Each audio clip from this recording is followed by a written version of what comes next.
Greetings from the high 10. It's Everyday Shenanigans. Thanks for joining me.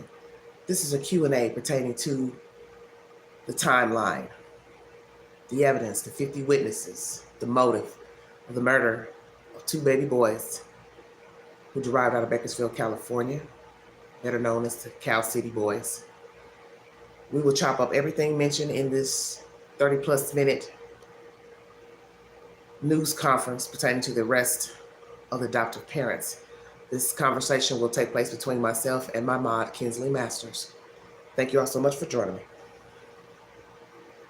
We will ask all questions pertaining to the death of the children, when they were killed, why they were killed, were they killed on the same day, discarded on the same day, where were they discarded, are they in the same state, different states, why killed two baby boys. We're going to chop up all of that information during this live. And who are the co-conspirators? How many are there?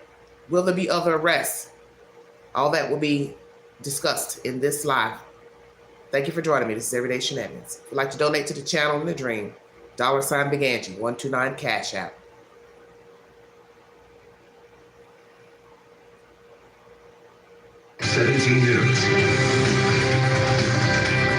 Good morning from the 17 Newsroom. I'm Maddie Jansen. We're breaking into programming to bring you new developments in the gut-wrenching case of those two little California city boys reported missing more than 14 months ago. Police have now confirmed that the adoptive parents of Orrin and Orson West have been arrested and charged in their deaths. Let's take a look at what we know so far. In just a few minutes, Kern County District Attorney Cynthia Zimmer will be holding a news conference with law enforcement leaders to discuss the recent developments in this case. We're going to take a live look at the district attorney's office right now. You can see everything is set up there in that room. We are set to begin in just about 4 minutes at 10 a.m. and we are going to bring that to you live. Here's what we know so far. Trezell and Jacqueline West, the adoptive parents of the two boys, have each been indicted for 2 counts of second-degree murder, 2 counts of child cruelty, and for filing a false report of an emergency. The charges are official confirmation of the worst fears of thousands of people who've been hoping and praying for the safe return of Orrin and Orson West. Even after 14 months of intense public scrutiny, we know very little about Trezell and Jacqueline West. Public records tell us that Trezell Philip West is 35 years old and Jacqueline Gabrielle Vasquez West is 32. Prior to last night, they had no local arrest records. In the last year and 2 months, there have been dozens of searches and scores of prayer vigils, but the Wests have never been seen attending. There's been 3 social media posts by, quote, the extended West family, but none by Trezell and Jacqueline.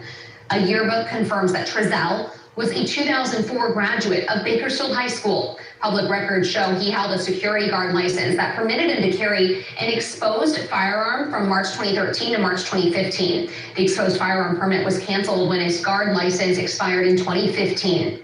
We're taking you live now again to that press conference as we await the beginning of the news conference from District Attorney Cynthia Zimmer. Again, we're expecting this news conference to discuss these charges that were filed last night against both Jacqueline and Trezell West. We're going to learn a little bit more about that this morning. Defense Attorney David Torres joined us on 17 News at Sunrise to talk a little bit about the charges that the Wests are facing. Again, those are 2 charges. Those are 2 charges of second-degree murder each and 2 charges of child cruelty, in addition to a charge of filing a false report of an emergency. Torres addressed the charges of second-degree murder as opposed to first-degree.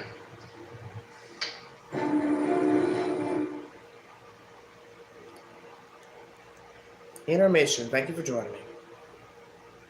Situation where these children perhaps were either beaten on an ongoing basis, or something happened where, because of the action of the defendants, these children suffered as a result at the hands of their parents, then more likely than not that could be second degree as well. The thing with child abuse, those cases are very difficult, because if you do prove that particular charge, a person can serve up to life in state prison. Again, as we said, the Wests each face 2 charges of second-degree murder, 2 charges of child cruelty, and a charge of filing a false report of an emergency. They were indicted by the Kern County grand jury yesterday. Over the course of the 14 months since they were reported missing, concerned citizens and individuals across the community and even across the country have been eager to do anything they can to help. They've pledged various rewards. People have put up billboards. In fact, the reward in total comes to well over $125,000. It's been an unorganized grassroots effort, however. There are no consistent conditions on what's required to earn the rewards. There's also no indication of how long the reward offers are valid or even if those offering the rewards are able to pay them. 17 News confirmed the California City Police Department is offering a $25,000 reward, but it's contingent on an arrest and conviction. All right, we're going to take it back out live to the district attorney's office. There is a DA Cynthia Zimmer walking up to the podium there, and we are expecting to learn a little bit more about these charges being faced by Orrin and Orson's adoptive parents, Trezell and Jacqueline West.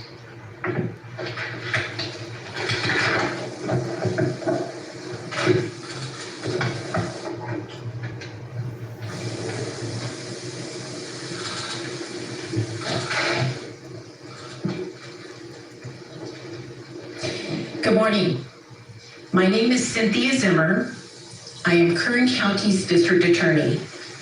I have information about Orrin and Orson West, the two young boys who were reported missing from California City 14 months ago.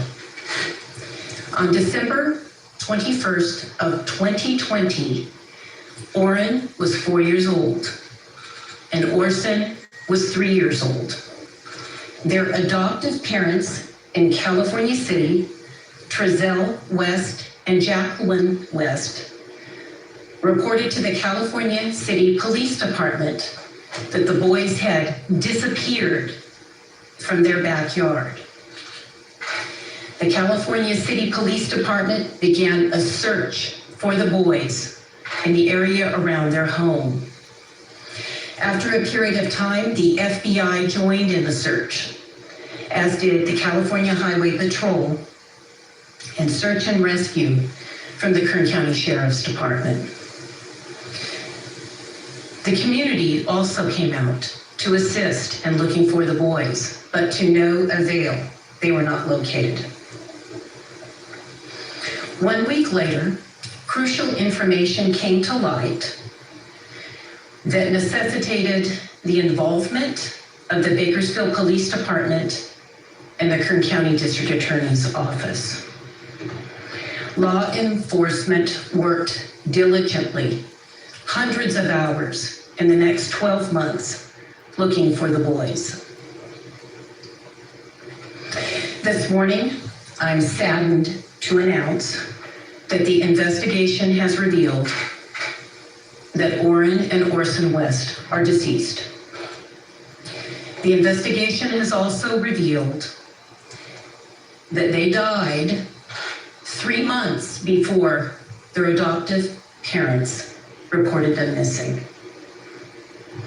However, I am pleased to announce that this week, the Kern County Grand Jury indicted Trezell and Jacqueline West, the adoptive parents, for the murder of Orrin and Orson West. The indictment charges 5 counts. The first count is murder. Charges them both with murder, with the victim being Orrin West. The second count charges murder, with the victim being Orson West. The third count charges felony child abuse against the person of Orrin West. The fourth count charges child abuse against the person of Orson West. And the fifth count charges false report of an emergency. Naturally, the first 2 counts carry the most time in state prison, murder. It is charged as murder in the second degree. That carries 15 years to life, but with 2 victims, the potential penalty or the maximum possible penalty, if convicted, is 30 years to life for each defendant, Trezell and Jacqueline West. Now, the grand jury indictment is a formal charging document, and we followed a process in charging them before the grand jury. That was the district attorney requested that the grand jury convene to hear evidence regarding an indictment that we presented them. The district attorney's office then presented information to the grand jury, and the grand jury found there was sufficient evidence to hold Trezell and Jacqueline West responsible for these murders, and they returned what was called a true bill.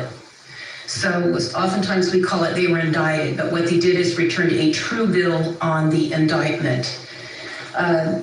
Department 1 Superior Court judge issued warrants for the arrest of the defendants, and they were arrested last night at about 7 p.m. in Kern County. They are currently in the Kern County Jail waiting for an arraignment on the indictment, which will be tomorrow. There will be no preliminary hearing in this case because an indictment is a substitute for a preliminary hearing. In this case, we'll proceed directly to trial. The announcement of an indictment in this case probably raises a lot of questions about the facts of the case and what you and the public would like to know. I'm not permitted to go over the facts of the case in this case, but there is something that I'd like to discuss because the facts of the case are to be what we produce in the jury trial, because we want both the prosecution and the defense to have a fair trial in this case. However, one of the questions that I'm sure you would like to know is, have the bodies of Orrin and Orson been found? And the answer to that is no, they have not been found. However, I would like to emphasize that the fact that law enforcement have not found their bodies does not preclude a murder prosecution. As a matter of fact, there have been many hundreds of what we call no-body homicides prosecuted across the United States successfully, and even no-body homicides have resulted in murder convictions in Kern County. I'd like to introduce the people who are standing here with me today, who have been crucial in bringing this case forward. Eric Smith is the person to my right here. Eric Smith is the supervisor of the homicide unit at the DA's office. Next to him is Brian Estep, also a homicide prosecutor in the DA's office, and these two gentlemen are the people from my office who presented the evidence to the grand jury, and this grand jury hearing began 3 months ago in December of 2021. Mr. Smith, would you like to come say a few words? On behalf of myself and, of course, Deputy District Attorney Brian Estep, I would like to thank the allied agencies who worked tirelessly throughout this investigation. That includes also the Kern Regional Crime Lab and also the DA investigators in this case. Kern County law enforcement worked together at first in an attempt to locate Orrin and Orson West. And as that continued, it turned into the investigation into the disappearance and ultimately the homicide of the two boys. The lead investigative agencies, Bakersfield Police Department, California City Police Department, they worked tirelessly throughout the course of this over a year since this occurred to follow up on leads and complete the investigation. Investigation that was continued even throughout the grand jury hearing. The indictment itself took approximately 3 months. Over 50 witnesses testified during the course of the indictment. Much of those witnesses' testimony was extremely emotional as it related to this case, but that's to be expected from a case that involves the murder of 2 innocent children. Thank you. Thank you, Mr. Smith. To my right, to my left, are 2 chiefs of the lead agencies in this case that did most of the work. Bakersfield Police Chief Greg Terry and California City Police Chief John Walker. Chief Terry, would you like to say a few words? Thank you. Good morning, everyone. This is not the outcome that we and so many had hoped and prayed for over the last year. Our thoughts and prayers go out to the families of Orrin and Orson, who, with this news today, their worst fears have been realized. I want to express my pride and appreciation to our homicide team, who invested so much personally and professionally to find the truth in this investigation. We now realize that the search for the boys began after the real tragedy had already occurred.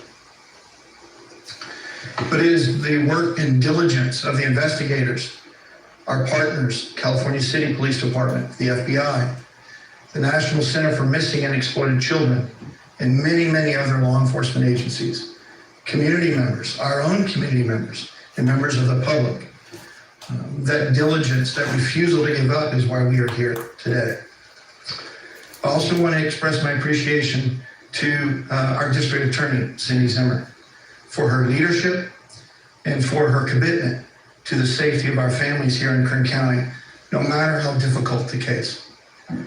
We also would not be here without the teamwork and support of the district attorney staff. They provided invaluable support to our investigators, a perspective and advice and counsel along the way. Again, we would not be here without that support as well. And the last thing I would say is this is not a resolution in this case. And there will not be a resolution completely in this case until these boys are brought home. Thank you, Chief Terry. Chief Walker, would you like to address the audience? Good morning. Thank you for being here. Let me emphasize, first and foremost, this is a tragedy. An absolute tragedy was reported in my city. That two small boys could be killed by their parents. But I do have to say how proud I am of my department from the second we got the call until we brought in so many resources, and we're very grateful for that. But the second we got the call, we were on scene. We began to work it and look for these kids. And we had so many agencies involved, Kern County Sheriffs, the Search and Rescue, CHP came with their helicopter to help us. But the citizens of Cal City came out in numbers to look for these kids.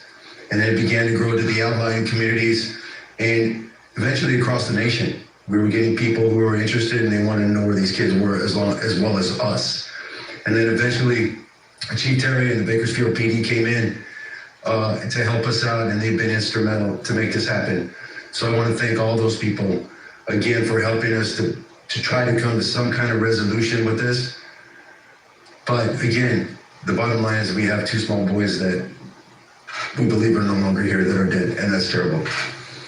But, and again, I want to thank the District Attorney, Cindy Zimmer, for being brave and diligent to push this forward and actually bring this case to the surface. So we will push forward. We haven't given up, and we'll continue to give them any kind of help that they would need in the future. Thank you. Thank you, Chief Walker. Well, the defendants in this case, Trezell and Jacqueline West, are presumed innocent. The securing of a grand jury indictment is a major step in ensuring that there will be justice for Orrin and Orson. This case has tugged at the heartstrings of people in my office and in law enforcement and in this community.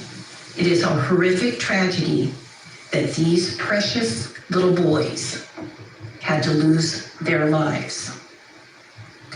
But I want to thank everyone who was involved in this case, law enforcement officers. It must have been so difficult for them who searched for Orrin and Orson, the community members that came out and helped search, and then the community members that just continue to care about what happened to them. So, if you have any questions, those are the end of my comments, but keep in mind there are ethical restraints as far as what we can talk about prior to the trial in this case. Let me try. Thank you. I think he had his hand up first. Thank you, District Attorney. How can we confirm that the boys had died 3 months prior to their reported disappearance? The bodies haven't been found. Can you kind of explain how that works? No, I cannot, but I can tell you the facts in court will show that we were able to prove that to the grand jury that the boys have died, that they were murdered, and we did that through a combination of direct and circumstantial evidence, and the grand jury was convinced that they were dead. Thank you. Given that you say that they died 3 months before this was reported, and the fact that Giselle and Jacqueline lived in Bakersfield and then moved to California City, Chief Walker, do you believe that anybody say whether Orrin and Orson were ever in California City to begin with? Mr. Gaspar, that's a good question, and that's something we're going to answer during the trial. Can't say more than that. We cannot go into the facts of the case. As far as trying a case for the body, because since they assume you don't have them, you don't know where the boys are. Is that We right? don't know where their bodies are. That's what I said. Okay, so you don't know where their bodies are. What will that present kind of a difficulty in trying this case without a body? Public out there, and at least some that I run into say, well, they can't try somebody without a body. How are you going to do that? As I explained in my earlier statements, no body homicides are tried all the time. And we have evidence that was sufficient to convince the grand jury, and we have sufficient evidence that we believe will convince a jury that they are not alive. And we have evidence. Have you tried a case here without a body before you're done? Yes, we have tried to successfully, at least that I know off the top of my head. I have those names, the Leonard Bryce Thomas case and a Daniel Rhodes case, successful murder convictions. And there may be more, but those are the two that I can remember. Yes. Can you talk a little bit about why second-degree murder in this case rather than first? No, I cannot. I can't really discuss the theory of liability in the case because that would involve the facts. Okay. And then also, could you, I'm so sorry, one more question. Can you talk a little bit about why you guys decided to go down the grand jury route and attain that rather than the average procedure? We try, I've done over 20 grand jury indictments myself throughout my career. It is something that we commonly do on homicide cases, which involve calling live witnesses. And also sometimes we do it because there has to be a little bit of starting and stopping regarding scheduling. A preliminary hearing is continuous. You don't have start and stops. And at a grand jury hearing, you can do 2 days of testimony, 1 week, 1 day, so there are a variety of reasons that we considered in this case. And a lot of, if you look back on some of our high profile homicide cases, most of them did go to grand jury. Yes. We have unconfirmed reports that a white RV was pulled over by law enforcement yesterday at Highway 43 and Highway 58. And some were saying this was possibly where Giselle and Jacqueline were taken into custody. Are you able to confirm that? And also, near Potomac Avenue, the neighborhood where Giselle and Jacqueline have been living with his parents after they moved back from California City, there was a helicopter with a searchlight going over around, I want to say 7, 8 o'clock last night. Can you confirm that that was looking for Giselle and Jacqueline? The defendants, Trezell and Jacqueline West, were taken into custody last night around 7 p.m. by the Bakersfield Police Department in western Kern County. How did that happen? How did you find out that the Winnebago that was there? We had spotted earlier in the day in Edison, and then it was the same Winnebago that you guys found yesterday. How can you say what tipped you off that the Winnebago was there at Enos Lane and Highway 58? No. Any other questions? Yes, ma'am. What does this say about presenting a background process for adopting parents in Kern County? Ma'am, it's not the job of the district attorney to talk about those types of things. It's the job of the district attorney to look and see if a crime was committed and bring those guilty parties to justice. Yes. Are the defendants cooperating, and have they admitted to any wrongdoing? I can't discuss. That is absolutely prohibited. Any type of statements by the ethical canons that attorneys are required to follow. I won't comment on the evidence specifically. I won't comment on statements. Yes. Are these the only arrests that are going to be taking place in this case? Is there plans to bring in anybody else or to arrest anybody else involved in this? If I had those plans, I probably wouldn't tell you, but I can't tell you anyway. It's a good question. I don't mean to be trite, but I'm not going to comment on that. Yes. Sorry. Go ahead. We do know that Orson and Oren were 2 of 4 adopted kids. They also had another 2 biological kids. Any idea of the whereabouts of the other 2 adopted kids and the biological kids as well?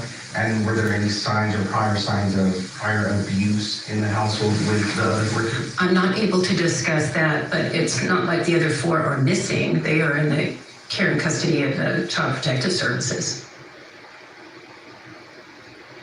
Yes. Were Trezell and Jacqueline last under surveillance for a considerable amount of time before he made an arrest? I cannot answer that. I mean, I know that I shouldn't be answering that. Yes. Have you spoken to the biological parents of Oren and Orson since you learned of this news, and if so, what was their reaction to this finding? Well, Mr. Smith has had contact with some of the biological family in this case, and I would have to defer to him about that. Our office, grand jury proceedings are secret. They are confidential. They are not to be revealed until after an arrest is made in this case, and in any case. So we will, now that there has been an arrest made, we'll be able to talk to the family of the victims more so, but even before that, we weren't able to really go into detail with them, although I can tell you we have had contact with the family. Was it a unanimous vote of the grand jury to bring forth the indictment? I don't think that's something that can ever be revealed. I think that's confidential information in the hands of the grand jury. I can tell you that there was sufficient number to do it, or it wouldn't have been a valid indictment, but whether it was unanimous or not unanimous, I don't know, because they don't tell us. Can you say which legal counsel will represent the suspects? They will be arraigned tomorrow in court, and if they cannot afford counsel, they will be appointed, or if they want to retain counsel, they can do that. So we don't know. We won't know in the criminal matter who their attorneys will be until tomorrow morning. How do you guys plan to bring this news to the biological family? Obviously, we're saying you guys have given confirmation that both boys are diseased as well, but there's no concrete evidence showing this. It sort of feels what's been going on for almost the past year, where the family and the community has sort of been left without any answers. And that constant question has been brought up, where are the boys? And I mean, you're saying there's concrete or, confirmation that they are diseased, but how would you guys? It's called a jury trial, sir. That's where we will prove that they are deceased. And and the grand jury has already found that they are deceased, and we have presented evidence of that. As far as the news that went to the biological family, I think the news did that last night. I think you were out at the scene with biological family before we were even had the defendants in custody or had an opportunity to do this press statement today. So as far as news to the family, I think that they already know. Yes. And just a couple more questions, please. Could you talk a little bit about the sentencing for the other 2 charges, the local cruelty to the child? What's kind of the average for that as well? Well, what that term carries is 6 years, correct, Mr. Smith? 6 years. And would that be changed because there's 2 counts of that, or? That's kind of a complicated sentencing question. You look to see if the conduct supporting the homicide charge, and you take what's called it's a determining sentencing, whether or not you get any more time on the child abuse cases counts if they're convicted on the murder. Kind of depends on the facts and circumstances. Okay. I have a question for Chief John Walker. You did submit your resignation recently to the department to resign as chief of the California State Police Department. Can you give us a reason, why you decided to resign from the department, your plans, or so forth? I think that really has no bearing on this, so, I'd like to stick to the subject, but yes, I've been there for 2 years, I've done my best, and it's time for me to move on. Are there any more questions? One last question. Yes? I know you can't say how the boys were murdered. I understand that. Can you say if you believe you know how it happened, though? No, I can't say anything like that. We are prohibited from going into the facts of the case. And obviously we know what the facts of the case are. I can't go into anything further than that. And just invite you to cover the trial in which the facts will be produced. So thank you very much. Thank you for coming today. Thank you for your excellent questions. I hope I was able to answer them to the extent that I could. You all have a very nice day. All right, everybody. Recapping this information.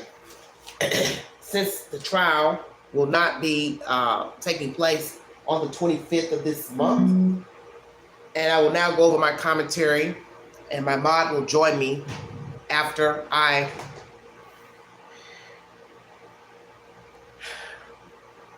go through the questions, answers to recap what you just heard. Thank you for joining me. This is Everyday Shenanigans. One moment, please. Thank you.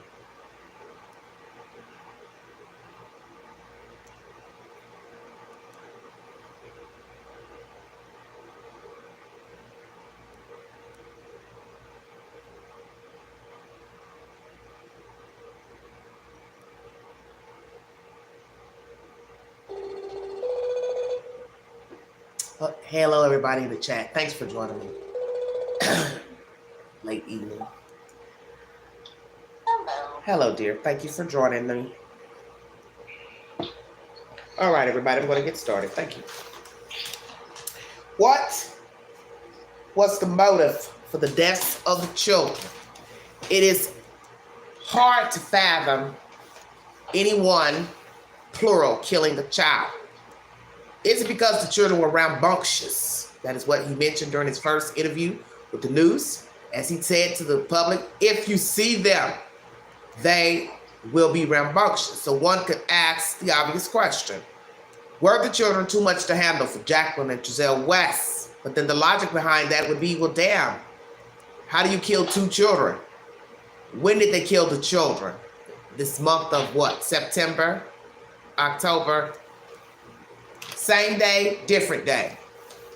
Where did they discard the children? In the state of California or out of the state of California? You will hear information that the children, that there were searches for the children in the states, outside of Kern County, inside of Kern County, and out of the state of California. I do believe they went to said states of Oregon, Washington. They have connections to those said states with family members.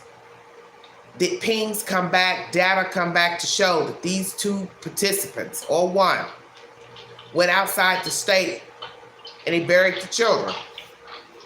When did the evidence come back as far as data? Because I got a feeling data is what has linked them to possibly showing where they've gone out of the state of California and jurisdictions thereof. Are the children in another state? The district attorney was involved after 1 week, after the children were reported missing. The case was handed over from Cal City Police Department to Bakersfield Police Department, and then the district attorney's office was invited. So one could say to him or herself that the reason that the district attorney was involved is because you had information that there was a murder ×2. Who gave the information that there was indeed 2 dead children? The children left behind. How many are involved in the murder of the Cal City boys? Did they all participate in the deaths? Did they all watch the deaths of the children? Were the deaths on the same day, different day? Were they also witnesses to discarding of the bodies? What are the roles of the children in the deaths of the children, of the Cal City boys? Did they make their older children kill the babies? How did they kill the children? Did Jacqueline and Giselle West both participate in the deaths of the children, or did they just orchestrate their own children to kill the babies? And what is the timeline? What is the actual day that child number 1 was murdered? Who are the witnesses and the participants, including the parents? Child number 2, same day, different day. Where was that said child discarded? In the state, out of the state? Did the children witness the discardment of the children? Did anybody else receive information that the children were missing and or deceased? Why did they report the children missing in December of 2020? You have to ask yourself, what made them decide to report the children missing? Did somebody inquire about the children from the state office? Because as I've brought you information, that adoptive parents still receive a stipend for adopting children out of foster care. So one, how much money were they receiving for adopting the children? I hear it is a lesser amount than what they're paid for fostering the children. So what is the amount? How much contact did they still have with them pertaining to the adoptive boys? Did somebody call about a doctor's appointment that the children missed? Did the state just want to see the children for a checkup? How often do they check up on adoptive children? How long does it go on to check up on adoptive children? Those are the pertinent questions. Crime lab is mentioned by the DA's investigator. That leads you to believe that they tested something. So what is the evidence that she has adamantly said she has concrete, which was brought before the grand jury? You will hear it in the trial, when it's time for trial, how they know that the children are dead. You hear a reporter ask, how were they killed? She says she doesn't know how they were killed. She knows that they're dead. They will reveal all that during trial. So as I said, who is the person or persons that will tell how the children died? Because in order to have concrete evidence, what is it exactly that she has? We know that serial killers and murderers have keepsakes from their victims. I hate to be graphic in this statement, but I think we need to go ahead and identify what she means by concrete. Did Jacqueline and Trezell West keep something from the children after death? Clothing, body parts, something. Because we find out that the biological father was tested for DNA, so one would have to ask, did the state go to him to get DNA because they wanted to make sure he was actually the biological father of whatever they found left behind? Or to verify what exactly? Because that's very interesting information there. Biological father was approached by the district attorney's office, investigators. So one would say, well, why did they go to him? Why did they need DNA from him? That means something had to have been left behind to test for DNA. So that means something was left behind. Was there a keepsake by the perpetrators? Did they keep article of clothing, hair, body tissue, parts of remains? The FBI helped in the search, which led to Bakersfield and the DA taking over the case 1 week after being reported missing from Cal City. 1 week later, so what is the information that was given to the DA? Because that means somebody had to have said that the children were deceased. What was that information? What was that evidence? Was it the children talking to investigators to say that they knew what happened to the children? They participated in the deaths of the children? Are the children the prime witnesses of the deaths of the Cal City boys? Is there somebody else that knows about the deaths of the children, but we just don't know their name or names? How many children are involved in the deaths? When were the children killed? In the state, out of the state? Once again, how did the boys die? Chief Walker knew all along that the boys were dead. I think that's obvious now. That is why he seemed like a deer in headlights when people were asking him questions, Mr. Byron Wong, because he knew all along that the children were not alive, but he could not tell the general public that he knew. I think that's obvious now. And why did they not notify the public that they believed the children to be dead? When you listen at this commentary, you have to listen very carefully to what the district attorney is saying. This lady basically read an entire memo without even looking at a sheet of paper. She memorized her homework. She basically says, 1 week after, children go missing, the case is handed over to Bakersfield and the district attorney's office is contacted. Common sense will tell you that means somebody told that the children were dead 1 week later. Because why would you contact the district attorney's office unless you knew that there was a homicide? She also lets you know that their district DA's office has successfully convicted persons of murder, 2 cases without a body in Kern County.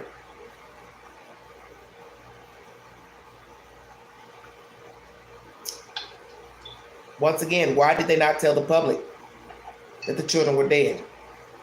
They could easily have said the same thing that they said in this interview. We cannot tell you about the case because we are currently still investigating, but we have information that both boys are no longer with us. Why did they not tell us that? Considering people were still believing that the children were alive. Some believe that the bio family was involved, but nonetheless, we now have this information. The indictment came down investigating. It began in December, several months ago. So that means they were investigating from December to December. What came back to seal up information for an indictment? What is all the information that this district attorney took before these said people to prove that the boys were dead? What is the testimony? Who are the 50 witnesses? They gave emotional testimony during the grand jury summons. What did they tell the grand jury? How many people? They said 50, but we have to ask ourselves, who are the 50 people? Neighbors, friends, family, whom? School officials, doctors, nurses, whom? Apartment neighbors? Who are the 50? What is the role also of the grandmothers, grandfathers in this case? Do they have direct knowledge that the children were gone for good, not just missing? When they asked about the children, what did Jacqueline and Giselle tell them where the children were? Very interesting.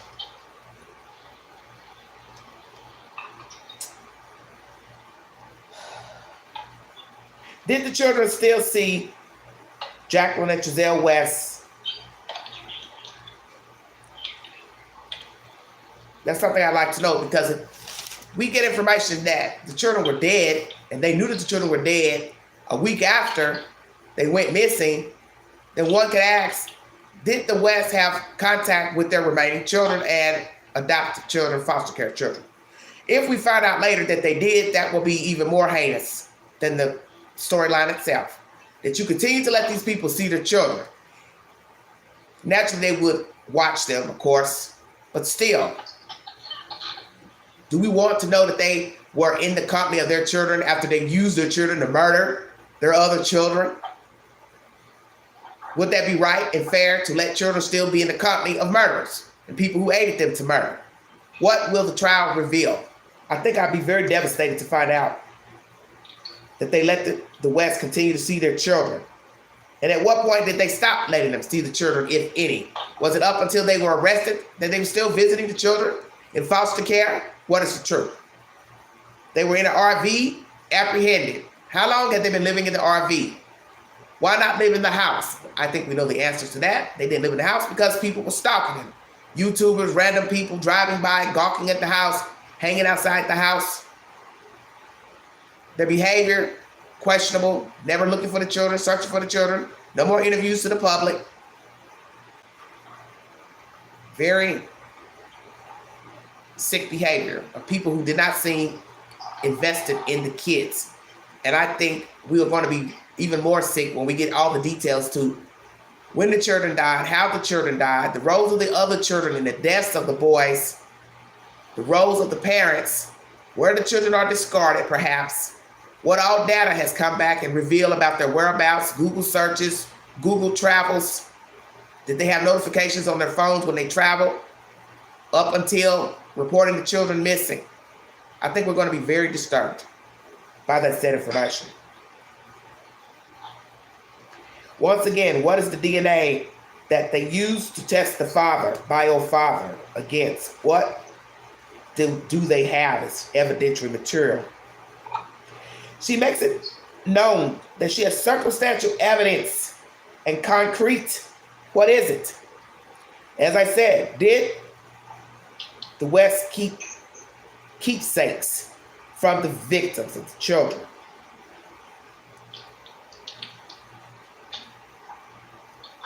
And once again, what is the evidence they used to test against the father's DNA?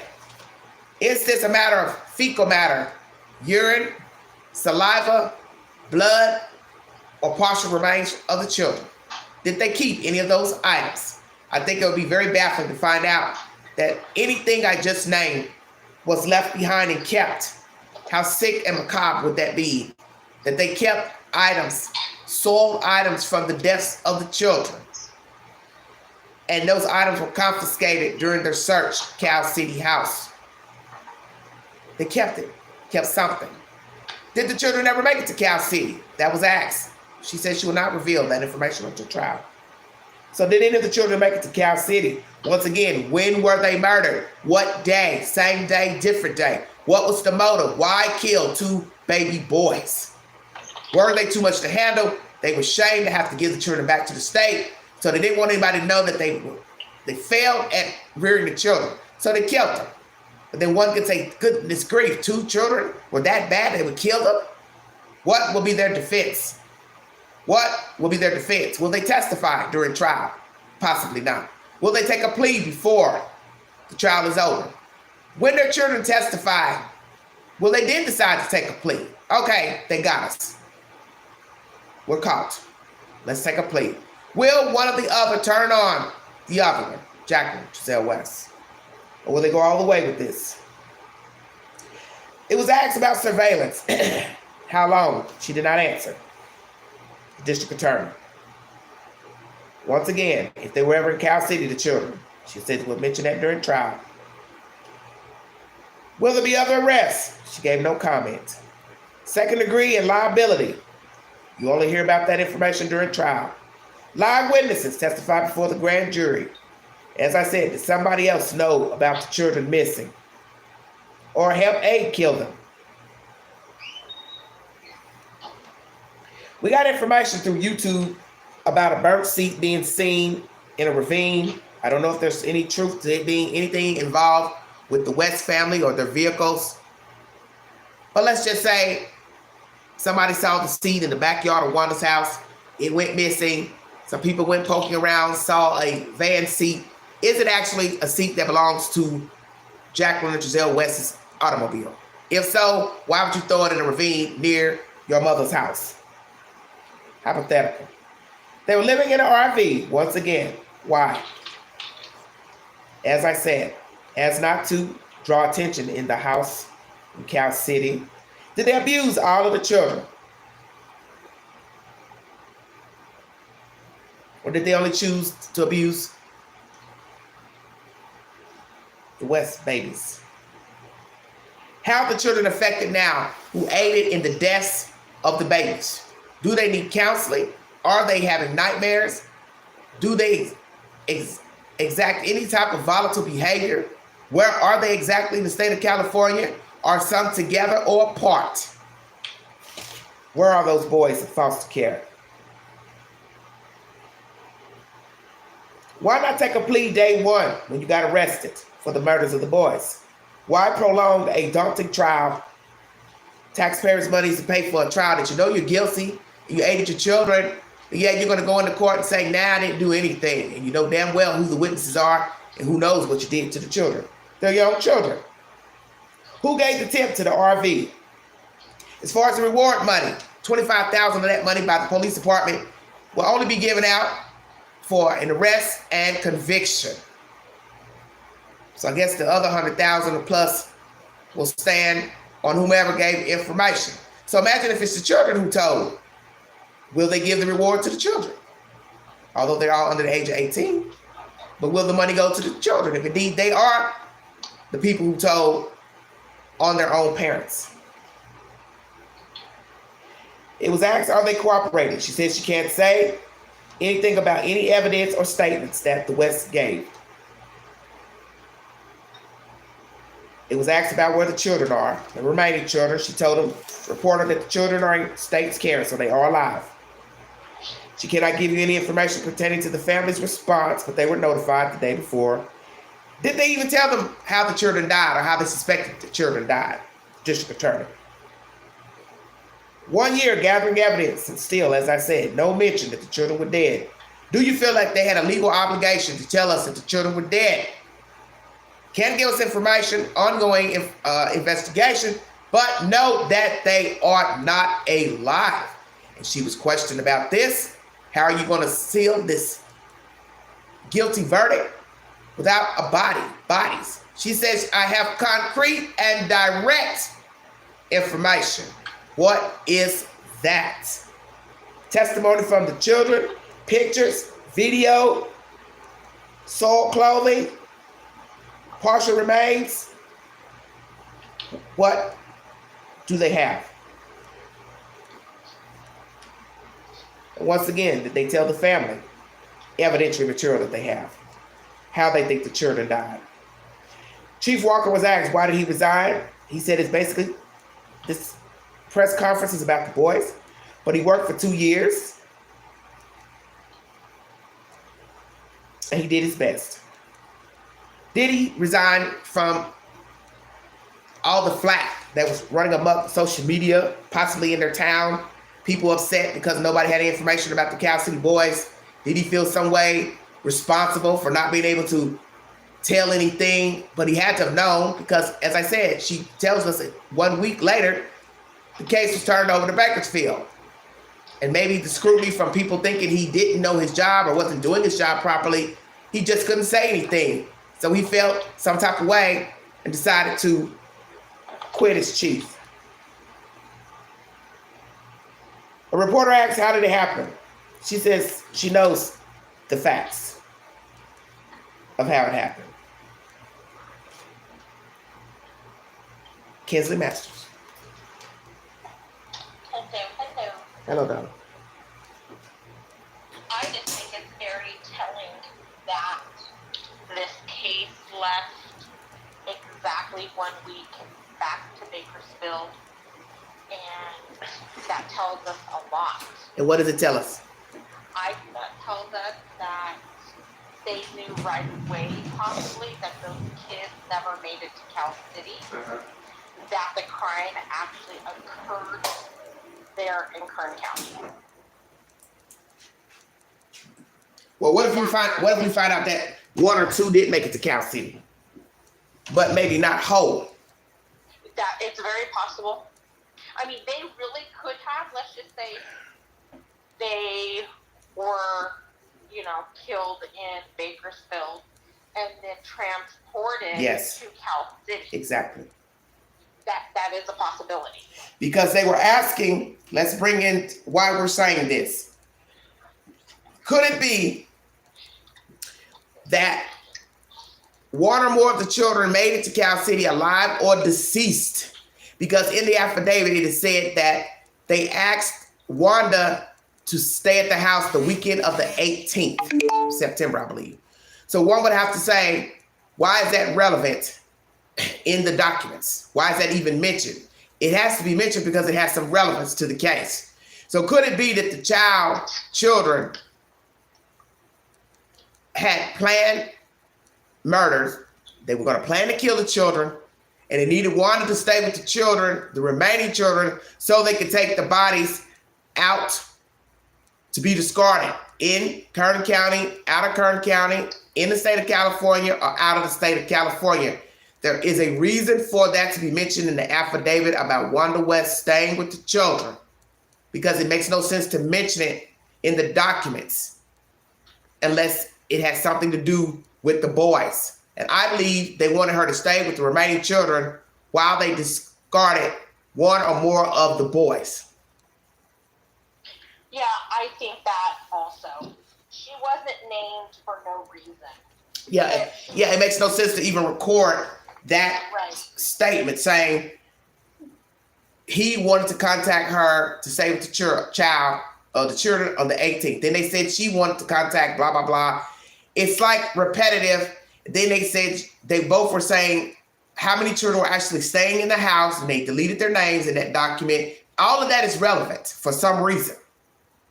Because that leads me to believe she or he was talking to somebody to say, yeah, child 1's here, child 2's here, child 3's here, child 4's here. But 5 and 6 ain't here, which would be the Cal City boys. So there's a reason for all that mentioned in the affidavit against Jacqueline and Trezell West. Yeah, and I won't be surprised if, something comes out during trial that she knew. Yes. She knew why she was doing. Do you believe she knows that they killed the children and dumped the children? I do. Hence the reason she made that comment to that YouTuber. Remember that you got it right, but you got it wrong, but you got it comment? Yeah. Who said something so far-fetched? But was it that far-fetched? She knew exactly what to say and how to say it. Here we are. But why say anything? Why say anything if you know your damn kids murdered their babies? Right. I think she's just mentally ill also. Well, I think she didn't raise her children properly. I think she or her husband were probably strict parents. And that is where I believe he wanted little soldiers. That's a feeling I get about Trezell. I think he was a dominant figure in that household, and I think he learned it from his parents. And I think he exacted that behavior on his children or the children he did not like. And one thing begot another. And then, we had discussed before, you have this brother with a very prominent platform that could have been begging and pleading with the country to help spread awareness of trying to find these little nephews of his. Not him, not the mom and dad, not the grandparents. I don't even think we ever seen Jacqueline's mother. I think it's strange. I think it's strange behavior on all these people. The adoptive parents didn't search. Their family didn't search. Why not? But we now know why. But that shouldn't stop the family from searching. If you don't know that they killed the kids, why aren't you helping? Yeah, you would think, you're going to be out there in the street. Yes. Begging people for any kind of help that they can give you, whether it's, having search parties or posting to your social media network. Yes. Or hanging flyers, whatever it is that you got to do. These people, none of these people did anything. None of these people had friends, ex-school, friends, high school. Do you think he told her the truth? Do you think they told their parents they murdered the kids? Because at some point, I believe she and her other mother family knew that the kids were missing. Also, what happened to the brother in Washington? Why didn't he fight for the children, use his organization, NAACP? Why did he not use that platform? Did he ever ask to see the children on Skype video chat? If he asked and he had an excuse, what was the excuse that they gave? All pertinent questions. But do you think they told their mothers that they killed the kids? I think Wanda and whatever the dad's name, Philip, I think they knew. I don't know why I think that. Possibly because of the way that comment came out of Wanda's mouth. Well, why not tell? Why not go to authorities and say, they did something to the children? I think she plays some role, possibly. Hence the reason she is named in that affidavit. Why were you want us to believe this mother helped kill some kids? She may not have physically helped kill these kids, but I think that she helped with the cover-up of it. What type of human being helps cover up the deaths of small children? A sick bitch. Let's talk about his own brothers. What are their roles, the people who still lived in the house with Wanda West? Oh, the other brother. Yeah, I don't know. Maybe he didn't know. Maybe he had no clue. Maybe we don't even know if he's close with Trezell. Maybe they don't have that type of a close relationship. I think I heard. Do you believe he's actually close with his mother and father? Probably not very close, but close enough to. Why not? They didn't seem like that just type of family. You know, you get a vibe off of people. You know, if, heaven forbid, let's just say something happened to one of my boys, my relationship that I have with my parents now, you know, they would be all over social media. Okay. They would be, you know. So that's sign number one then. They didn't rally for the children. No. Either side. Her, Jacqueline's either. It's very strange. Maybe Jacqueline's mother didn't know, and was just petrified and maybe told her stay away. I mean, wasn't Jacqueline like living in a van or a motorhome or something? Well, that was gossip. That was gossip from the street. Yeah, that was gossip. So let's just say that is true. Maybe, let's just say she is living in a motorhome somewhere or a van somewhere. Maybe her mom was like, nope, I don't know what you got yourself into, but I want no part of it. Yeah, but why not go out and look for the children? That don't have anything to do with looking for the children. Yeah, then you got that aspect of it. Why wasn't she in these streets, you know, begging for help from anybody that she could get it from? Where are the friends? Where are the friends and family also to come forward to rally for them or speak against them? You all don't find that strange that none of their relatives spoke up? Or that they knew them, went to school with them, worked with them. It's very odd behavior, this case. And the fact that the neighbors, they didn't really know anything about these people. I mean, yes, they were only there since September? But still in September, you know, you would think that you would see people coming and going. Yeah, but Casa Loma they lived there longer, so the people there would have more to say. Yeah, so they lived in those apartments for quite some time. And you know, I get it in the beginning, like that guy that did that interview with the other YouTuber, and he's like, they were never allowed outside to play. Well, yeah. I'm sorry, I wouldn't let my 2 and 3-year-old outside to play either by themselves. Yeah, but they had more children that could have come outside. Right. 8 and 9-year-old should be able to play outside. Oh, of course. Oh, yeah, of course. But like little ones, yeah, I get that. But the older ones, that to me, that's just kind of. Well, let's talk about that. If that's true, why did the children not go outside? Oh, they were if that is the case, they were definitely afraid they would speak.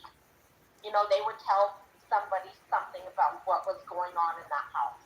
Well, do you think they all were being abused? It's possible.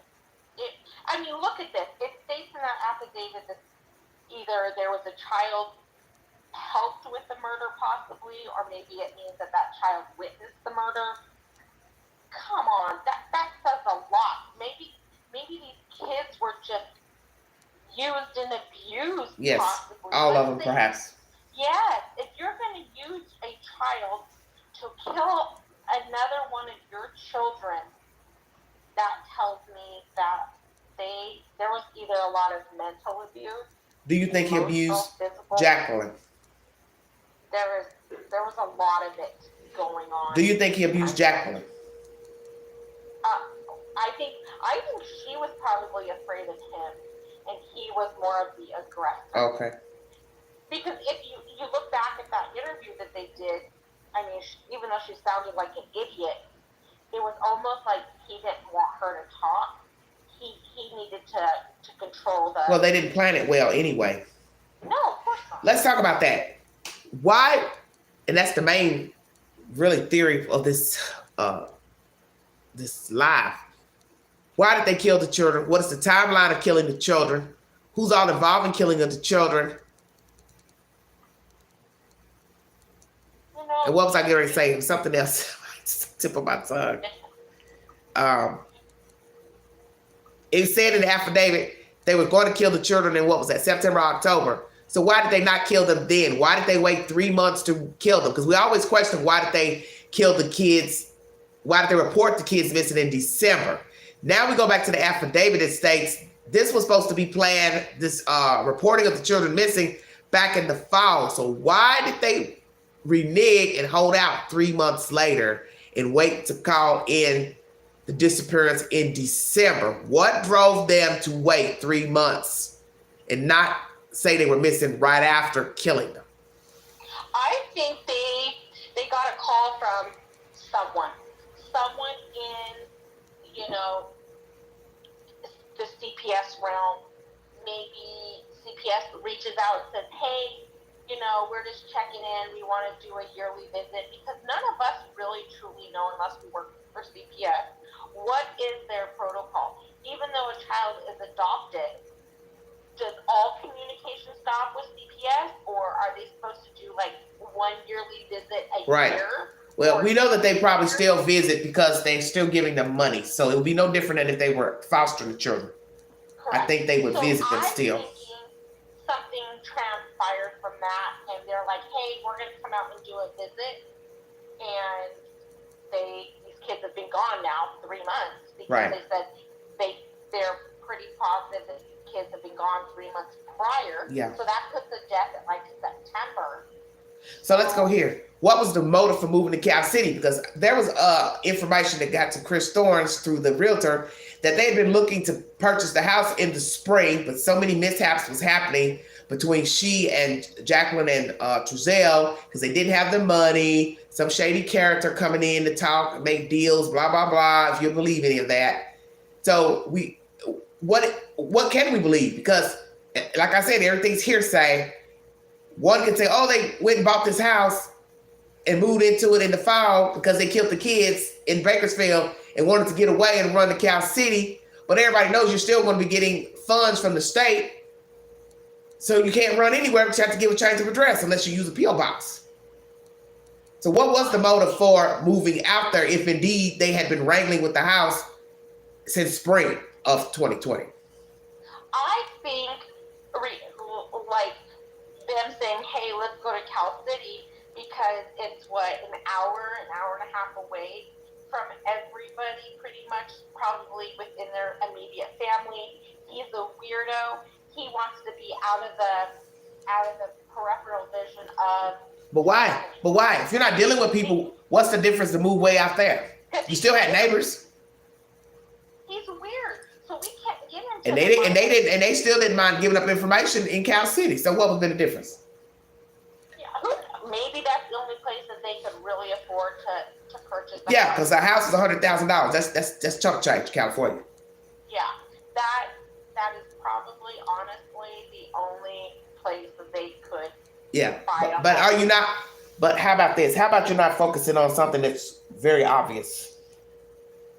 Could it be they started looking for a house because they knew they wanted to get rid of the Cal City boys months beforehand? Yeah, that's possible. Could it be in the spring of 2020, Jacqueline and Trezell West knew that they did not want to keep the children any longer, so they started to look for a house. It took 6 months or so to get everything in order to purchase the house from this woman. And then they moved to that house with only the 4 children and or the 2 in tow, either dead or alive. Yeah, I mean, at this point, anything is really possible. I think that they just figured we're going to kill them and we're going to go out there and we're going to be far, far away from anybody. We can't kill them in this apartment, possibly. I don't even know how they would kill somebody, 1 or 2, in an apartment. Now, kids, come on now. They're children. They're 2 and 3. I don't think it would be hard to kill a 2 and 3-year-old anywhere. No, it's not like killing an adult. But you have to remember, people are killed every day in apartments, and they're much bigger than children. So it's nothing to suffocate a baby. You can suffocate a baby. Put your hands over their face till they stop breathing, their nose. Yeah, no, I know that. Maybe they were afraid that these people that lived in this apartment complex were going to be like, hey, we haven't seen these little ones lately.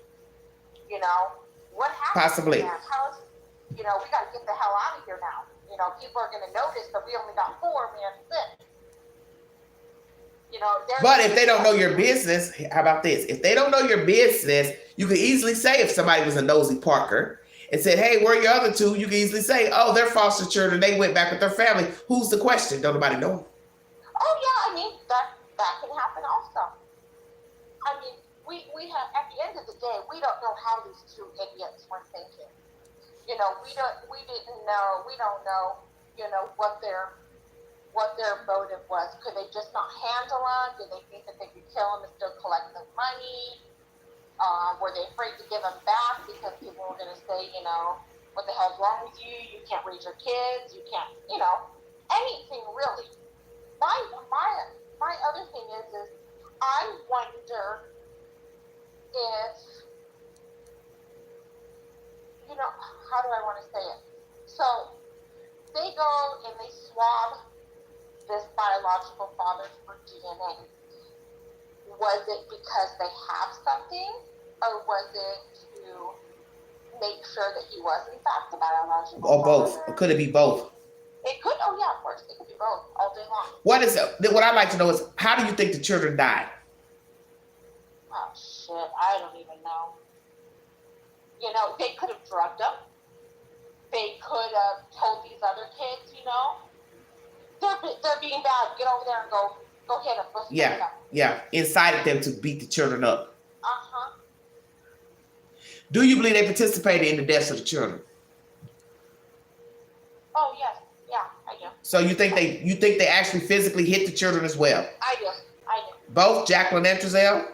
I think more so him. Okay. Do you believe the mother was around when they killed each child? Or both? You mean Jacqueline or his mom? Jacqueline. Yes, I do.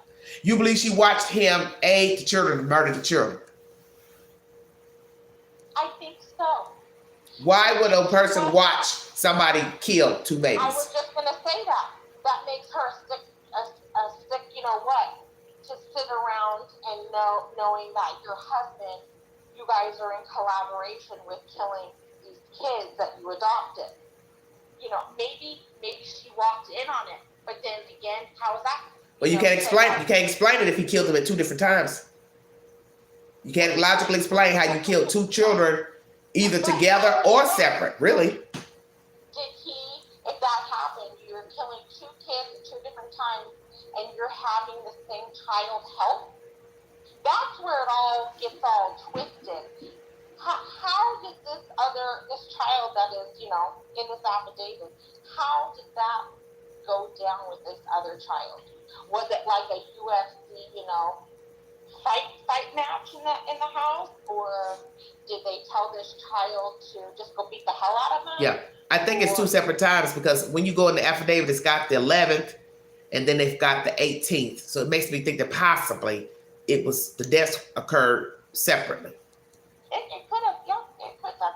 At this point, everything is a possibility. I do think, you know, it's way more possible that these kids are disposed of out of the state. Out of state, yeah. Yeah, and that's why, you know, they went out of state looking for them or interviewing people because of cellular records. You know, Yeah. they got their pings back, and it narrows them down to. So what is the concrete? So the district attorney says, I have concrete and direct evidence. What is it, I wonder? Well, concrete and direct, they got some cell stuff back. They got pings. Pings don't lie. Cellular, that type of stuff does not lie. But direct means what it means, direct. Like from a horse's mouth or something left behind. Something left behind, verbal affirmation from whatever child. Yeah. You know, what child is going to make up some crap like that? Or, hey, my dad made me help him kill my brother. And how many? If indeed it's true, they asked the children or made the children hurt the babies, how many of the children participated? God. Honestly, at this point, no children should have helped do anything like that, but I hope it was only one if that is the truth. Because those 4 other kids, they're gonna need some serious counseling. I can't even wrap my head around the fact that one child. That's why I said you can't explain it logically to 12 members of a jury how you came to kill one, let alone 2. You can't logically explain. You can't explain that your children participated in both deaths, either same day, different day. You know, and this, I'm sure that these kids or child said, you know, we haven't seen our brothers in a long time. You know, being, let's say, 10 or 11, they're biological kids, the oldest one, you know, kids can say, you know, let's just say the psychologist, the child psychologist probably came in. She probably said, was it closer to Thanksgiving, do you remember? Or was it closer to Halloween? Or had you guys started school? That kind of reference as to getting that out of the child when they think they actually last saw them. Does that make sense, what I'm trying to say? Yeah. Or it's direct. They were talking on the phone, texting, and they slipped, and they told something in their text, in their Google searches. So we don't know what they searched for, what they went and got. You got to remember, you dispose of a body depends on how you killed the people, how you got them out. They're smaller, so they'll be easier to dispose of. You just put them in a plastic bag, carry them out in the dark, throw them in the van, keep it moving. Put them in a plastic tub. You can conceal a 2 or 3 year old in a plastic tub. Nobody even has to know there's a body in there. You know, I have a niece, you know. Did they dissolve the children? Let's go there. That would be even worse if they dissolve the children in some type of acid or something. That way you'll never find them. God. Just saying. What I was You don't want anything left behind. Children at 10 and 11 years old, I look at my nieces, right? And they always got little notepads and they're always writing, you know, things down. Who are we? We don't know. Maybe one of these older children had a little notebook or a little piece of paper and wrote it down and tucked it away, you know, hid it in case that day was ever going to come when the cops came knocking. You know, we don't know. And wrote what? And wrote what? What they did? You know, let's write the exact day. You know, it only takes, you know, brothers passed away on this day and on a little piece of paper and hid it away.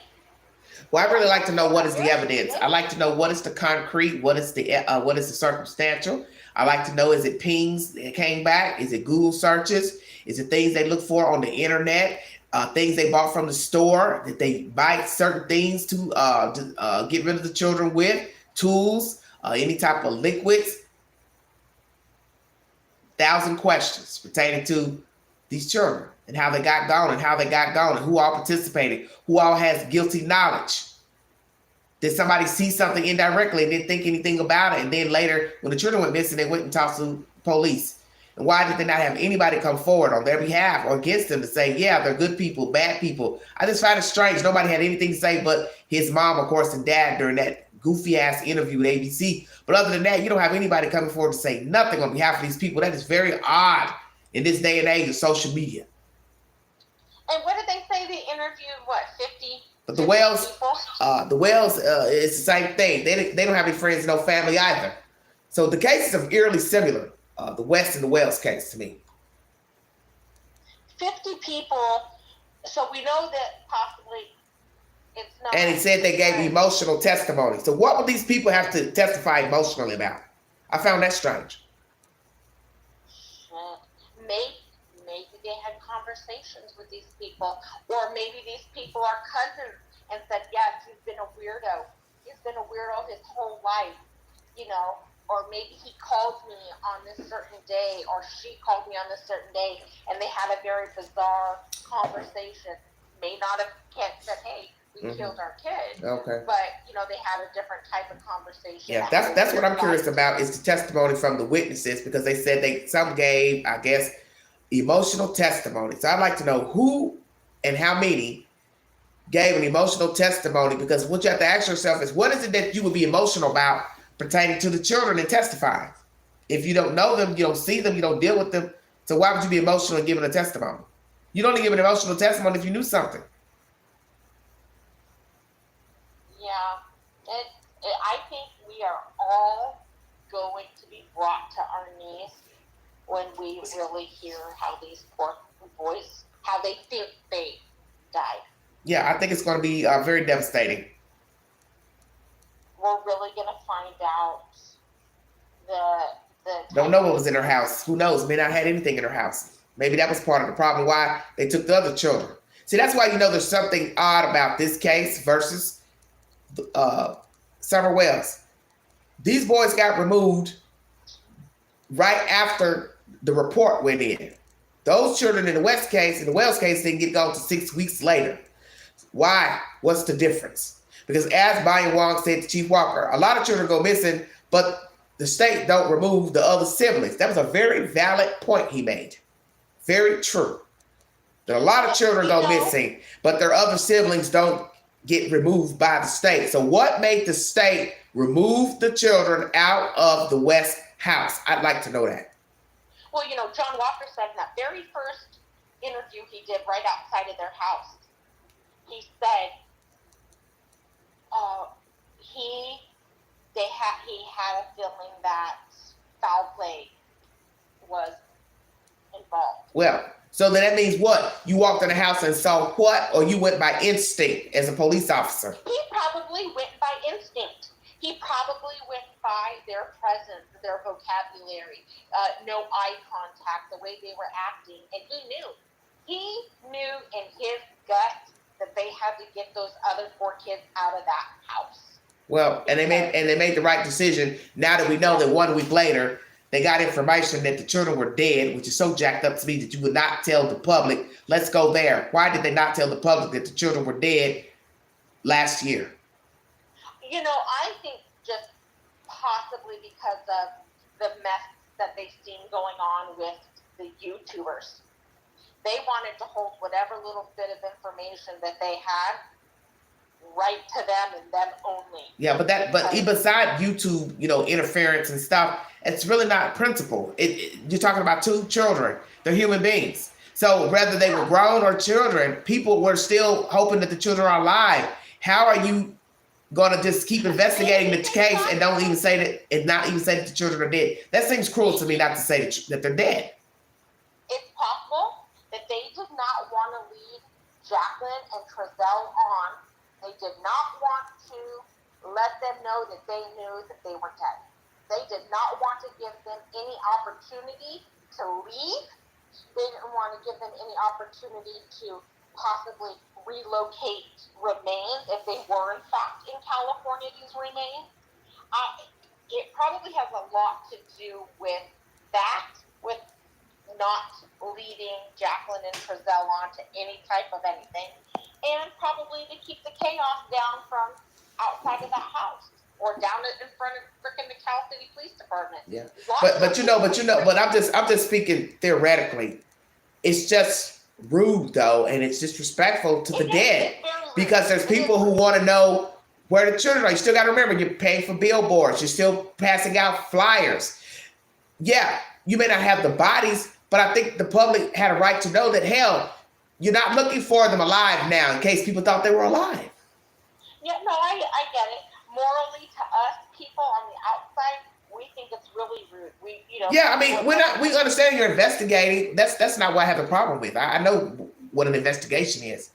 I'm saying it's no different than right now. A grown woman is missing. You have evidence she's dead, and you let this play out for a whole year. So people are thinking, hell, maybe she ran away. Maybe she got mad. You see where I'm going? I know.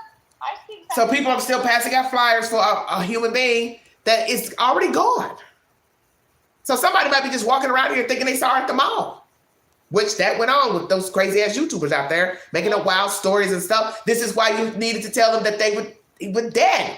For that very reason, you got people making up stuff, having fake hunts and witch hunts, looking for the children and saying they saw them over here. They was at the mall. All along, ain't nobody seen the kids no damn where because they weren't even alive. That's why you tell the public that they're dead. To dispel all that he said, she said, and making up of stuff. No, I agree. I agree with you 100%. It would have stopped all of that. Yeah, that's just cruel. That's just to me, that's just cruel because that just defeats the purpose of having people wonder where the children are if you're not going to say, hey, we've been investigating. We got information day one, they're gone. So you let us go a whole year, the public, thinking and assuming any damn thing about the kids. Just like how she answered questions during that press conference. I can't tell you anything. I can't tell you anything. That's the same damn thing she should have said when she found out the damn kids were dead. I can't tell you anything, but I believe that they're dead. When we go to trial, I will show you why I believe that they're dead. That's all she had to say. That's a long ass time. Come on now, that's a long time. No, it is a very long time, and we should have all been informed of that. I do agree with that. It's cruel, it's mean, it's vindictive. Yeah, because during this press conference, she couldn't even answer anything for saying what she would have been saying a year ago. I can't tell you anything. You know what I'm saying? I can't tell you anything. This press conference was really a waste of time with having the reporters ask questions because she couldn't tell them anything. Naturally. Yeah, she should have just got up there and said, hey, we're not going to be taking questions. Any questions, exactly. Any questions, and this is what we know as of this moment, and this is what we can tell you guys. And that's it, and walked away. That's it. Leave it at that. Well, let's go here with the obvious. If indeed the children are co-conspirators to the deaths of the boys, imagine going before 12 new people to give the information, and they decide to say, we don't believe the children. Because you don't have no bodies. You don't have no bodies. And we're going to believe whatever the hell you show us in court, because we're seeing, such as with Casey Anthony, I thought they put on a lot of good evidence, and 12 members said nay. That could happen. It really could happen. And they had a whole body in a bag, and they still let her go. Yeah, it very well could happen. But if, let's just say, if one of these children participated in one or both of these deaths, you know, I hope that the jury takes that, what they're saying, at face value. Yes, because one would say, well, why would a child lie or children lie about participating in the deaths of their own siblings? Who would make that up? And, you know, it is very possible that they will not have to take the stand. I got a feeling she wants them. That's her bread and butter, are the testimonies. Well, they can be, my husband did tell me that he's seen trials. I mean, you know, he works for the government and law enforcement. So he's told me that there's been, you know, trials that he's had to be a part of where, you know, there is young kids and they can do a whole, you know, sworn testimony behind closed doors. Yeah, well, I could see that. But if the child is older, such as 12, 13, I could see them wanting to directly ask the child his or her participation. Yeah, it can be. There was, you know, the only reason he said that is just because they just did a huge sex trafficking ring. The FBI has been finally following, I think like 18 months or something, and they finally just closed in trial a few weeks ago. And the youngest victim, my husband said, was 10. Mm-hmm. And instead of that child taking a stand and making contact, you know, with the perpetrator, they did their whole sworn testimony. Well, you know. Why would they? I don't doubt it. They may bring them up on the stand. They very well can do it. Well, what I'd like to know is that's probably her bread and butter, like you said.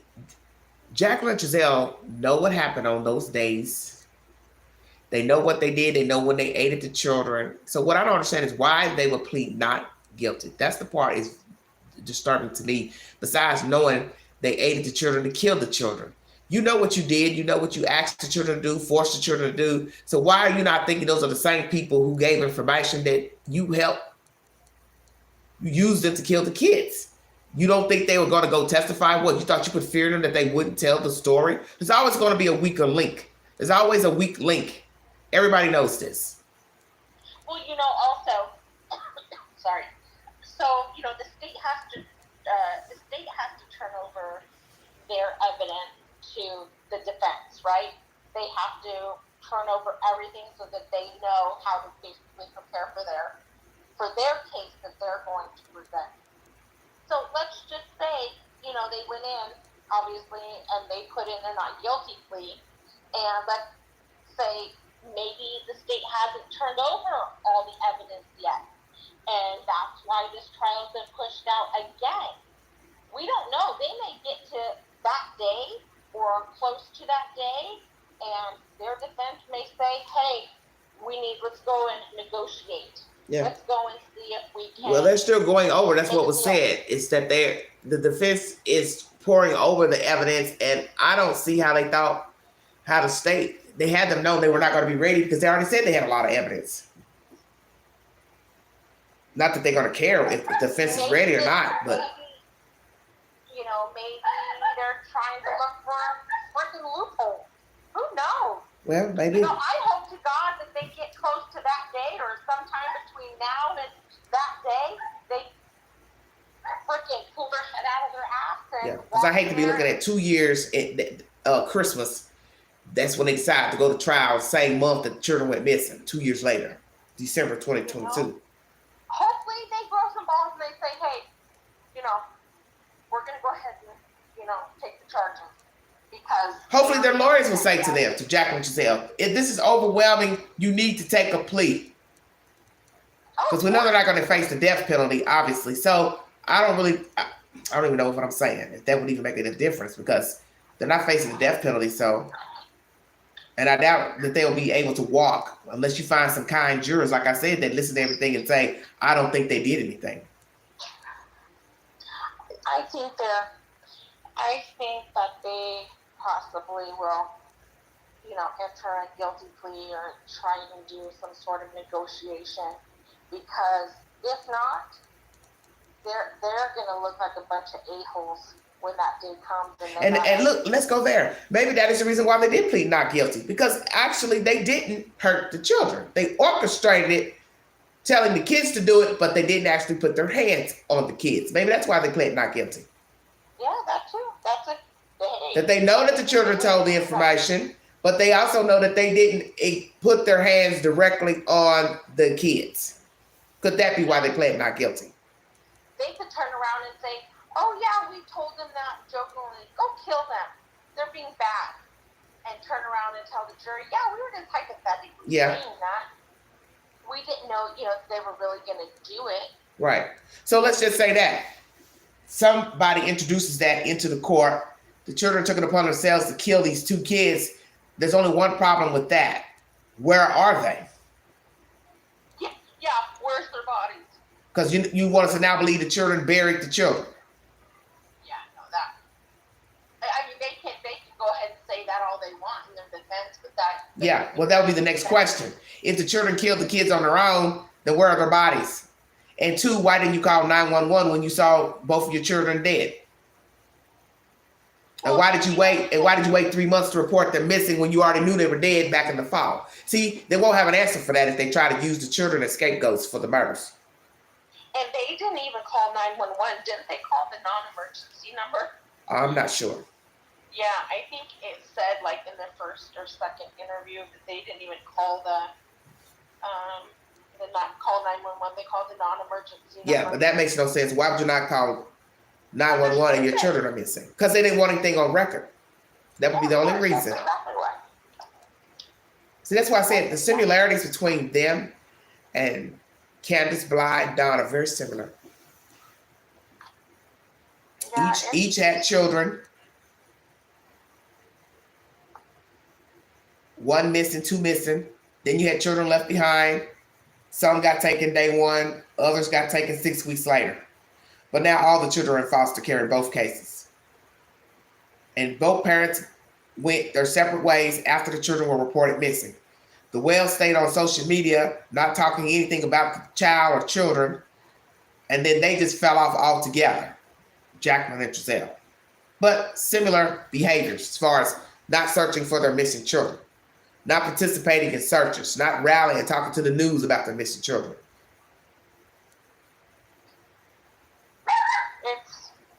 It don't matter how we chop it up. I think we're all gonna be devastated when it actually comes out how these poor little boys actually died. Well, do you believe there will be anybody else arrested? I don't think any of us are ready or anticipate how bad it really was. Well, do you believe there will be other arrests? Because we're already a few months in and nobody else has been arrested in the murders of the children. Maybe that's that's why they pushed it out, possibly. Maybe they're thinking that someone else is going to be arrested. I thought for sure Wanda would have been puffed up by now. Yeah, I was thinking so too. Especially since her name was mentioned in the affidavit of possibly being asked to keep the children the weekend of the 18th. She knows a lot. Yeah, I think she does. That woman knows an awful lot. And then you have to ask the ultimate question pertaining to what she knew. Why would she aid her child and daughter-in-law into the deaths of children, covering up for them? And how did she treat her child growing up for him to come to this state of mind to kill children, take in children, abuse children, kill children with a woman? How did you link up with another human being to murder children? How was Jacqueline raised by her mother, father, whomever? It's a lot of questions on their upbringing. And how did they come to be these two vessels that would aid children to kill children? And are there any other children that were in their household missing? How about that? Because we had information from a lady that said they kept her kids. And she doesn't know where they are, and the state won't tell her anything about her children, but we know how the state runs. If you indeed have lost your rights to the children, they're not obligated to tell you anything about the said children. No, they don't have to tell you anything. They don't have to orchestrate anything. No meetups. They don't have to take no gifts from you. They don't have to do anything. These kids are no longer yours. You may have birthed them, but they are no longer yours. Period. Nobody has to tell you nothing. Right. You know, it's not that hard to get your children back. If you truly want your kids back, you're going to do whatever it takes to make sure that you get your kids back. Whether it's have a full-time job, have your own place, do drug testing, you know, anything, be able to provide for them financially. You know, the state, there are so many programs out there, you know, that help with daycare, and then you got, like in California, you have Medi-Cal, which is the access insurance. You have food stamps, you have cash aid. You know, this woman could have been on, you know, Section 8 housing or been on the wait list. There's all kinds of programs. You know, you do whatever you do, come hell or high water, to get your children back. Yeah.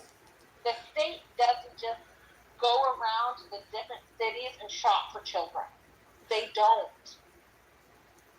Well, let me say this. Go ahead. The state pays out. The state don't make money off of these kids. No kids. They don't just come to, you know, shop in the mall and shop through the hospital records and, you know, look for whose kids that they can come and take. There is not even enough placement for any of these kids anymore in the United States. Right. There is more children than there are good foster homes. And that's what I wanted to say that I didn't mention in my live earlier, is that when the issue of incentives was mentioned by Vinnie Politan when he was talking to Ryan Dean and her attorney, and trying to say that basically that the state is doing this just to make money. As it's been said, many children have problems being placed in the cities and towns that they live in because there's just not adequate housing, caregivers for the children. And you have to ask yourself the ultimate question when he states that San Bernardino County and Kern County and Los Angeles County had the highest rates of monies given to those counties. Well, it should be obvious. Los Angeles County is a big city and county. So therefore, you have more people who had children removed from their care. So that means you'd have to have more children to take care of. Same thing with Kern County. If the state allotted them a decent amount of money that you thought was just astronomical, why not ask the obvious question, why? Why they gave them that money? Is it because they had a lot of children to take care of in Kern County? Doesn't matter if it's a small town, small city, only a few cities in the county. It's common sense. Is it because they have a lot of children who entered into foster care in that said Kern County, and that is why the state allocated the money to the DHS office? For the obvious reason. There are a lot of children that entered into foster care. And everybody knows the bigger the city, the more funding you're going to need for various organizations, such as children being placed in the care of the state. And that's something I meant to mention earlier. Why I believe that this is a money-making business for the state? Because in the end, The state has to hire people to work for the state office. They have to hire foster care parents, adoptive parents. And if you don't have anywhere to house the children, then how are they making money? Makes no sense. The money is going directly to the people who are being approved as the foster care parents. They're the ones making the money, not the state. It'd be the foster care recipients. And the state is not giving high dollar salaries. So how is it that they're in the money-making business? Exactly where do you think the money's going? So what are you trying to say?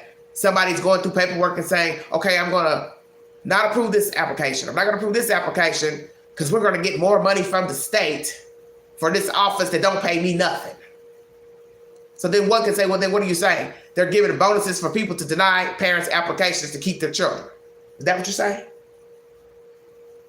I want you all to think about things. Don't follow in behind what everybody's saying, that, especially when it doesn't make any logical sense.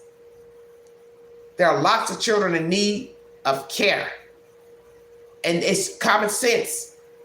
There are not enough people to take in the children. So naturally the state would have to give the agency a lot of money to help take care of the children. And it's a 24-hour job, just like it would be if you were taking care of your own damn children. And when you count in children with special needs, needing to go to counseling, speech therapists, physical therapy, mental health evaluations, counseling, that costs money. That's not free. So how is the state office, how are they getting rich off of an industry that's paying out money to strangers to take the children in? And the state workers don't even make a decent salary. So who in the state office is getting rich? Please explain that to me. Because it's known that most teachers and social workers were the lowest paid people on the totem pole besides police officers, making under $30,000 a year. That's no money, and definitely no money in the state of California, $23,000, $24,000 a year. I tell people to think. People don't think. No, and people really need to think about why that child was taken away. Yeah, two, not just one, it's two. Yeah, you know. Two separate times. You go into the hospital with the baby. Do we even know how old he was when they went into the hospital? She said 3 months, the first one. 3 months? So that means he couldn't walk, so he didn't break his leg on his own. No, and they don't roll over 3 months either. So Somebody broke it. Another human broke it. Let's just say that let's just say she had an older toddler, right? Let's just say she had a 5-year-old boy. And the 5-year-old is roughhousing with the baby or accidentally falls on him and breaks his femur. You rush to the hospital and you say, oh my gosh, you know, my 5-year-old was running around and playing and landed on him, jumped on him on, accident. And, okay, that's logical. But when you go into a hospital with a 3-month-old with a broken femur and you tell these people you don't know how it happened and you don't know who did it. Exactly. I'm sorry. Red flags. Red flags. And my understanding, nobody ever stood account for the leg being broke. So that's even worse. That never is exacted. So don't you think the state is wondering why there's no information about who the fuck broke the baby's leg? So why would I give that baby to a family member? Bingo card. There's your evidence. Why would I give the baby to anybody when you can't even tell me who all had the child, was in the house with the child? So you don't know all that because you all think you know everything. I'm not going to give the baby to nobody that's related to her. If somebody broke one of my boys' legs, the femur, and they were at daycare, you would think that person would go with you, or you call them and they come into the ER and say that baby was in my care, and I had X, Y, and Z, or 2 or 3 other kids there, and they were all roughhousing. You don't care about anything. All you heard was, I don't know how it happened. Well, what do you think? See, that is the state of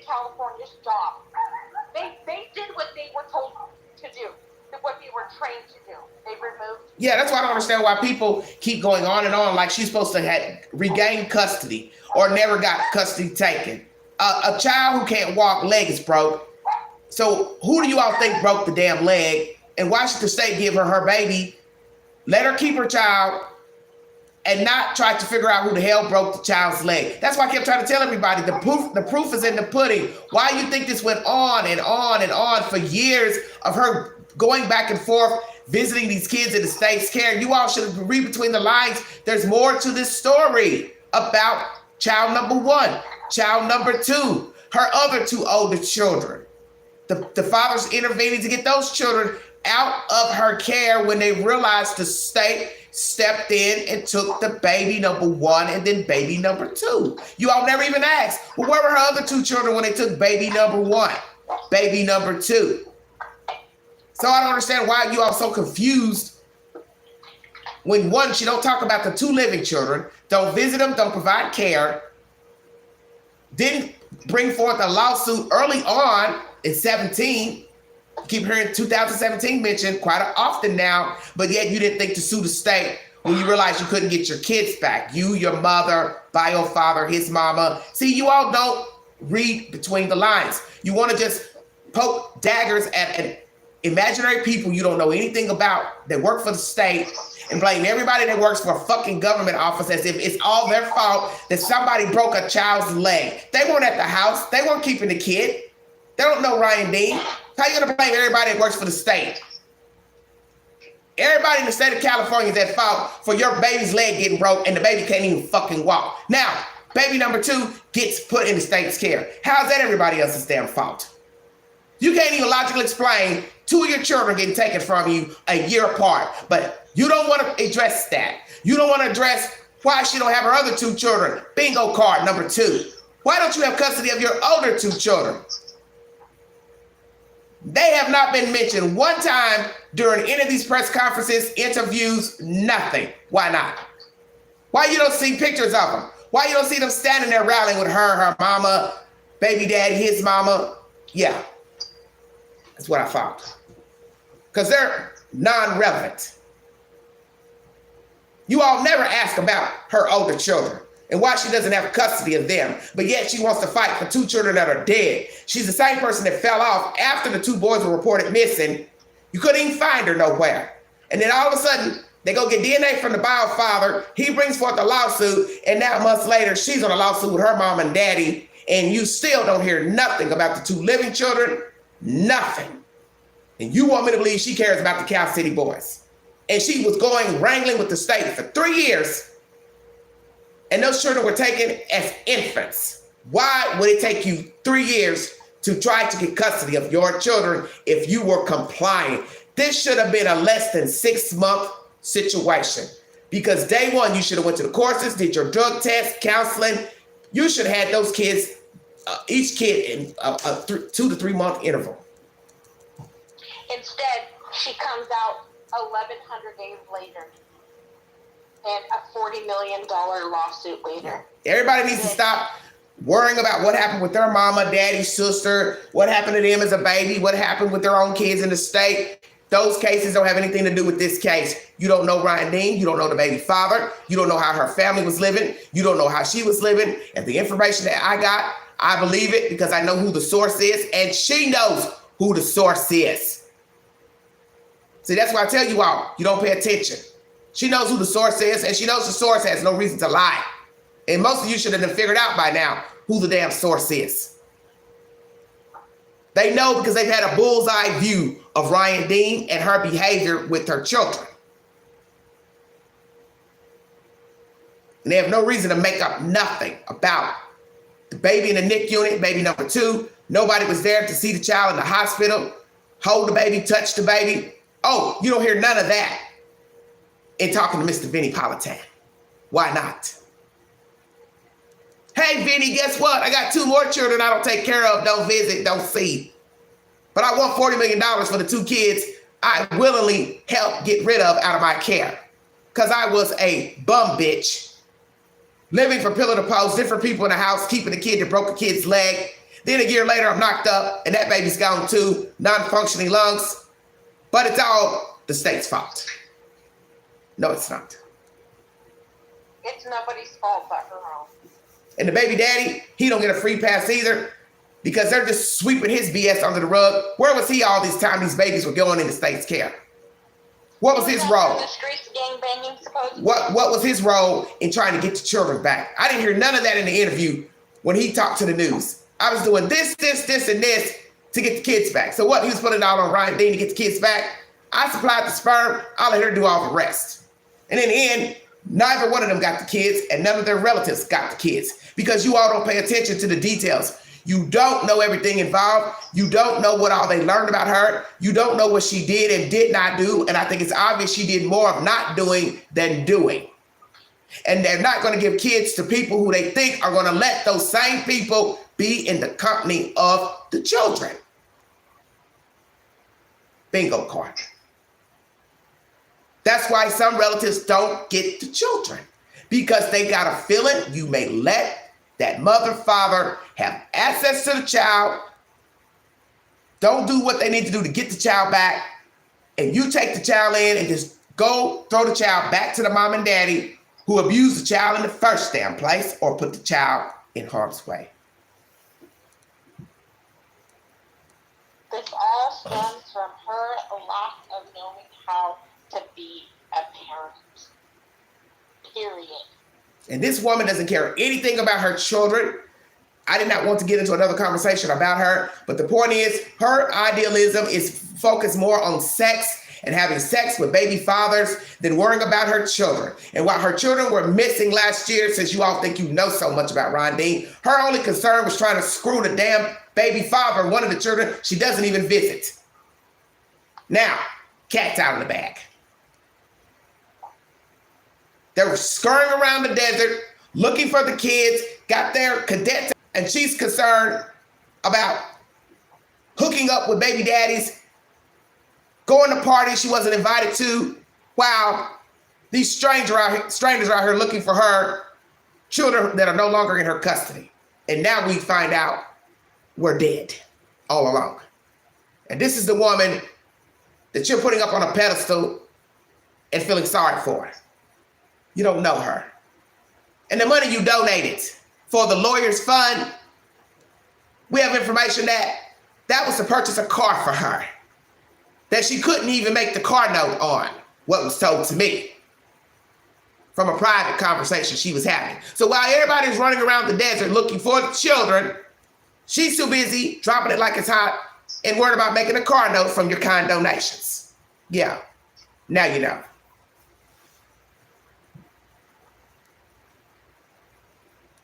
It took her this long to come out and make a statement. Exactly. And make her presence on. Her parents as well. They are just as guilty. Why are you just now coming out rallying for the children when you said nothing from the first day the children were reported missing? Her parents were nowhere in sight. The baby daddy was nowhere in sight. His mother was nowhere in sight. And now these people are suing the state and Jacqueline Giselle West for millions of dollars. It is ridiculous. It is heinous. It is disgusting. Because you are the start of how these children got out of your care, Ryan Dean. You're despicable to me. And I'm tired of talking about her, quite frankly. I don't keep talking about that bitch. Sick of talking about her. I think when these two idiots get to prison after this trial, I really think they're probably in protective custody somewhere within the jail system, because they know they can't hit general population because inmates don't, see kindly of, child, RAPE type of, crimes and any crimes to children. Well, I think they're going to realize that once the information comes out during trial, that they'll have to be in solitary confinement. They won't be able to mingle amongst the other inmates. I don't think they'll last long. I don't. If they aren't harmed themselves to the point of their demise, me personally, I don't think it will be long. But inmates don't, they condone that. That's not okay to them. Well, my thing is, most of the people that's in there are damn trifling. But I get it. Nobody believes it's right to harm children. But I'd like to know if there are other relatives that had knowledge that the children were dead, missing and are dead, or both. Who's going to tell the truth? They had an idea, but they never said anything. Exactly. And what was the reasoning for the missing report? Why did they file a fake report to the police department that the children were missing? Who was investigating or asking questions about the children? Because I believe somebody was inquiring about the children, either the state, a doctor, a school, a nursery, something. Somebody may have dropped a dime that was putting 2 and 2 together. So you don't know because they haven't told us. Well, from what we've heard, right, I think it was Baya Wayne that asked a question from somewhere and got the information that she was homeschooling them, right? Mm-hmm. Well, the 2 little ones. We can see them being just in nursery school. So who is she homeschooling? The older children? Yeah. So my thing were those little ones leaving the home on a daily basis to go to preschool? Yeah, we don't know. We don't know that. So I'm going with my own instinct of saying the kids were not in daycare and they were not in any type of preschool, because are Jackson and Trezell really the type that want to fork over that kind of money for 2 young kids? Well, if they're getting money from the state, they probably would have been able to receive monies to pay for the daycare like other women who get money from the state. Yeah, that's possible, but I really think that the state was going to do their yearly check-in or something like that. I really, truly think that that's what it was. But see, you got to explain the 3-month timeline then, because in the affidavit it says they were going to file the report immediately after killing the children. So why did they wait till December? If that's the case. Who knows? That part is what's interesting. Yeah, they were originally going to report the children missing after death in the fall. But why did they not report them missing? What made them decide to not report them missing? Did they get scared initially because the children were dead? Or they said, no, let's just wait a minute. And then something happened. Somebody kept calling, sending letters, wanting to see the children, or a doctor's visit, or immunizations. What? Because naturally at that age, they're supposed to be getting immunizations, shots, checkups, because they're still a part of the state. The other children they had that were adopted allegedly, and I don't know what's the truth about that either. 2 are biological, and then first they said 2 was foster, then they took it back to 2 was adopted. And in this interview here, he shows on the screen, they show on the screen 2 adopted and 2 biological. So were the 2 adopted or biological, the remaining children? What's the truth? Because we're getting conflicts of that.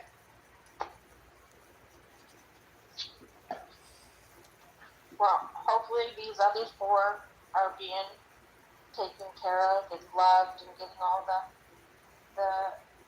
counseling that we hope and pray, because that would be sad if we later find out something has happened to these children in the state's care.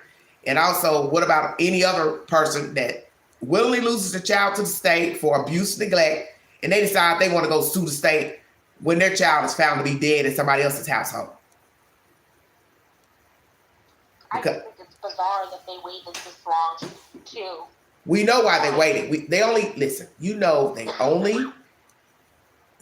They're only suing because that woman has opened her mouth to say they have information that the children are dead.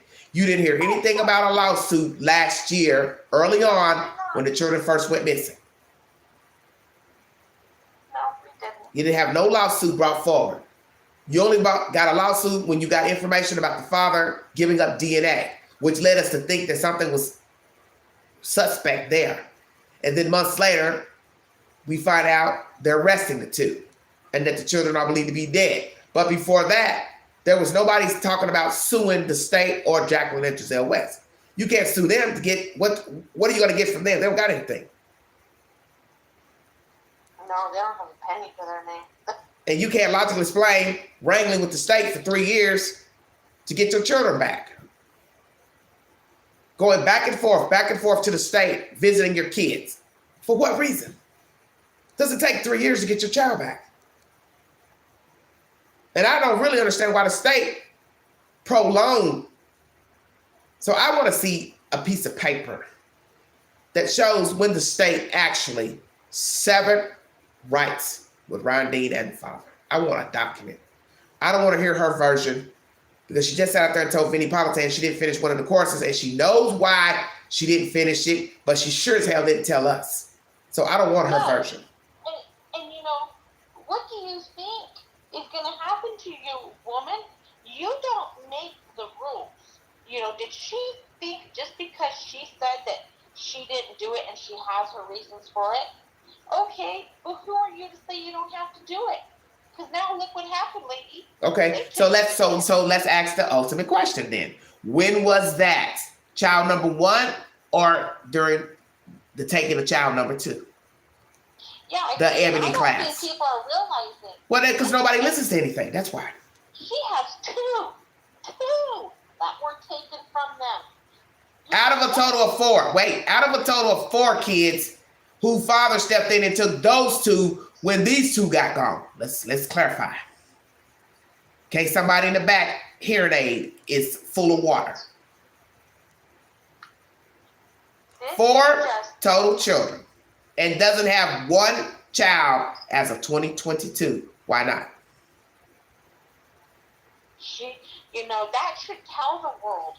Her tears are not genuine. She couldn't even talk during that interview with Vinnie Politan because she's not genuine. That's why she couldn't gather her thoughts to say anything. He asked her, what would you say to Jacqueline and Giselle West? All she kept saying and shaking her head, they were wrong. They were wrong. Come again? They just killed your kids and you're sitting there saying they were wrong. How speechless can you be? As one person once said about their kids, I can't tell you what I would say to them because I'm not allowed to cuss on the air. I'm not allowed to cuss on the air, sir. But you can best believe there will be some choice words without profanity use. I want them to burn in hell. I want them tortured. I want them beat to death. I want them to have the same pain they exacted on my kids. That's what the average person would say. She's steady looking around like a deer caught up in a chain link fence. You know, and not only that, but let's just say she's preaching, right, that the state took her kid without reason. Yeah. For no reason. Yeah. You would think if that was you or I, and that really was the truth, you would be all over the news, right, with all your paperwork. Yeah. Look at this. They asked me because there's a piece of paper, if there's an order. Because my mom got documents. My mom got documents when she was accepted. Okay, funny, your mom got documents, which she didn't show or proof. She didn't. Vinnie Politan didn't even show when he talked to her, which I found that strange. Well, where's your documents? Where are your documents? Where are your documents, Ryan Dean, that show, number 1, the main document that shows what the court ordered? Let's just hypothetically say drug testing, counseling. Yes. You got to go to parenting classes. Yes. Okay, so that's on a court order. Now, where are all 3 of those certificates? Yeah. Or Father too. I want everybody to show their documents. Her father, her mother, and also the baby daddy and his mom too. Since everybody wants to get on TV now and say their parents were also fighting to get to children, well, show us all your documents from start to finish. To where they send you a paper to say, we're not giving you the child. We have decided to keep the children in foster care. Then this BS, she's talking about some teacher, lawyer got the child, blah, blah, blah. Well, where's the documentation? Yeah, you know, we need to see her documents. We need to see your documents, Ryan D. We need to see where you finished everything, and we need to see what the court asked of you. Yeah. Because, man, she didn't finish anything. She didn't do anything. And she didn't finish anything, and she accepted the fate. And she kept it moving. That's why she never sued the state. And I won't doubt that she has one piece of paper with anything on it pertaining to her rights being severed or what they asked her to do in order to get her children back. If the state says you can't smoke weed, ma'am, I'm sorry, the state says you can't smoke weed. So therefore, you ain't gonna be able to. Let's talk about this. Let's talk about this one brief thing before I get out of here. Somebody had said in the chat a week or two ago that there was a small child at that first press conference with she and her lawyer. And they said it was a 1-year-old girl. Now, you remember there were rumors that she was pregnant last year. Yeah. So what I'd like to know is, did she give birth? Oh, I don't know. Maybe. Because my thing is, the baby would already have to been born last year to turn 1 this year. You understand what I'm saying? Yeah. So like I told somebody, I don't know whose child it was and why they had that prop. Because I won't doubt that it was a prop child. Something to make her look like she's carrying. Right. Do you understand what I'm saying? Yeah. We don't buy it. Anybody that has the brains don't buy it. Yeah, because if she just got pregnant last spring or summer, you have to count 9 months from that till now. That baby wouldn't be 1 now. I don't see how that'd be possible. She very well could have had a baby. I'm not saying she could have had a baby. What I'm saying is, when the rumors surfaced that she was pregnant, that was probably last spring to summer when the rumors got out. Right. So if you're in your first stages, the baby wouldn't be 1 now. Because you'd have to count 9 months of carrying the baby. It could be hers. What? And what could be hers? She could have really had a child, is what I meant to say. And nobody knew she had a 1-year-old. So that means she would have had to already, like I just said, already had an infant last year, but not pregnant.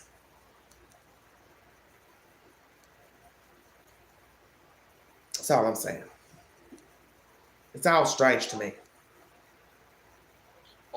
But we know she likes sex, and she likes unprotected sex, which I don't understand.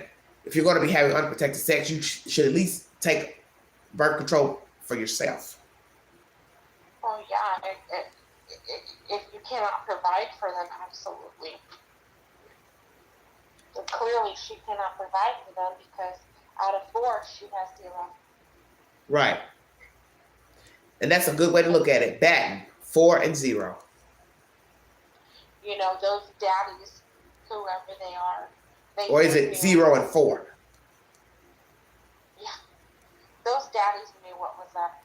They didn't give her a chance to let this. Because let's talk about that too. What if those 2 fathers never stepped in to get their children? They would be gone also. Exactly. Bingo card. They knew what was up. And who would be fighting for those 2 children? The 2 older children. See, you all don't ask the pertinent questions since you know everything. You're fighting for somebody you don't know anything about. Just like that mess over there in Rogersville. And the people are showing you they have bad history with the state, with other children they've given birth to, and somehow you all still can't wrap your head around what the hell is going on with these people and their children, their missing children, dead children. They had no business having more kids. Who keeps having children and you keep losing kids to the state? Just say, I don't want them. I can't take care of them. I don't want any more. That's cruel to just keep having kids and the state has to step in and take your kids because of allegations of abuse and neglect. Or just outright proof you neglected and abused your kids. Whether you allowed them to be hurt and abused by somebody, didn't speak up, or you did it directly your damn self. And I don't understand why you all can't understand. This is serious business. And those kids could have easily been hurt or harmed worse in Ryan Dean's care. Because if somebody is evil enough to break a fucking leg on a 3-month-old, who's to say they couldn't have killed the damn baby? You want to argue about a broke leg on somebody that can't even walk and defend themselves? Oh, because she didn't kill the baby? She all right. Oh, it's just a little weed smoking.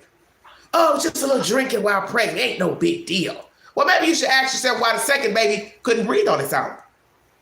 Because I think you'd have a hard time coming into the world breathing on your own if your lungs weren't at full capacity because your mother was using drugs and drinking while carrying you. That would be a real reason not to be able to breathe on your own. Oh, but I don't know what I'm talking about. 4 children don't got none, not one. And then you all are asking about a 1-year-old at a press conference. If it is her child, I feel sorry for that one because she doesn't have a good track record in the keeping children business. And she doesn't need any children. And you can't make me sit here and think somebody that's lost 4 children should have custody of another child. I don't give a fuck if it's 4 years from now, it's 10 years from now. Hell no, you don't need nobody's child. You don't need to babysit. You don't need to do nothing but take care of yourself. And some may think that's cruel. Some may say, well, you know, people change. I can't see a change because she refuses to own her part in why her children were removed from her care and why it took so long for her to get the children back. And now you want to sue the state for something you orchestrated in the beginning, you and that baby daddy. The state don't owe you a dime for you having your children neglected. You're the start of this. We know they did something heinous with those children. We're not taking away from what Jacqueline and Trezell did. But you and your baby daddy are the start of these kids getting out of your care. You're talking about 4, not just Orrin and Orson. There are 2 more living children without a mother, known as Ryan Dean. Why not? And it's time you all accept that. She doesn't care about the ones that are living and breathing, walking and talking. No holidays, no visits, no checking on them, nothing. A day late, dollar short fucking lawsuit of 2 babies she never cared for. And I'm telling you, I want an ending to this story so I don't have to keep talking about that dizzy ass bat and that baby daddy. This is how I feel. I'm tired of talking about them.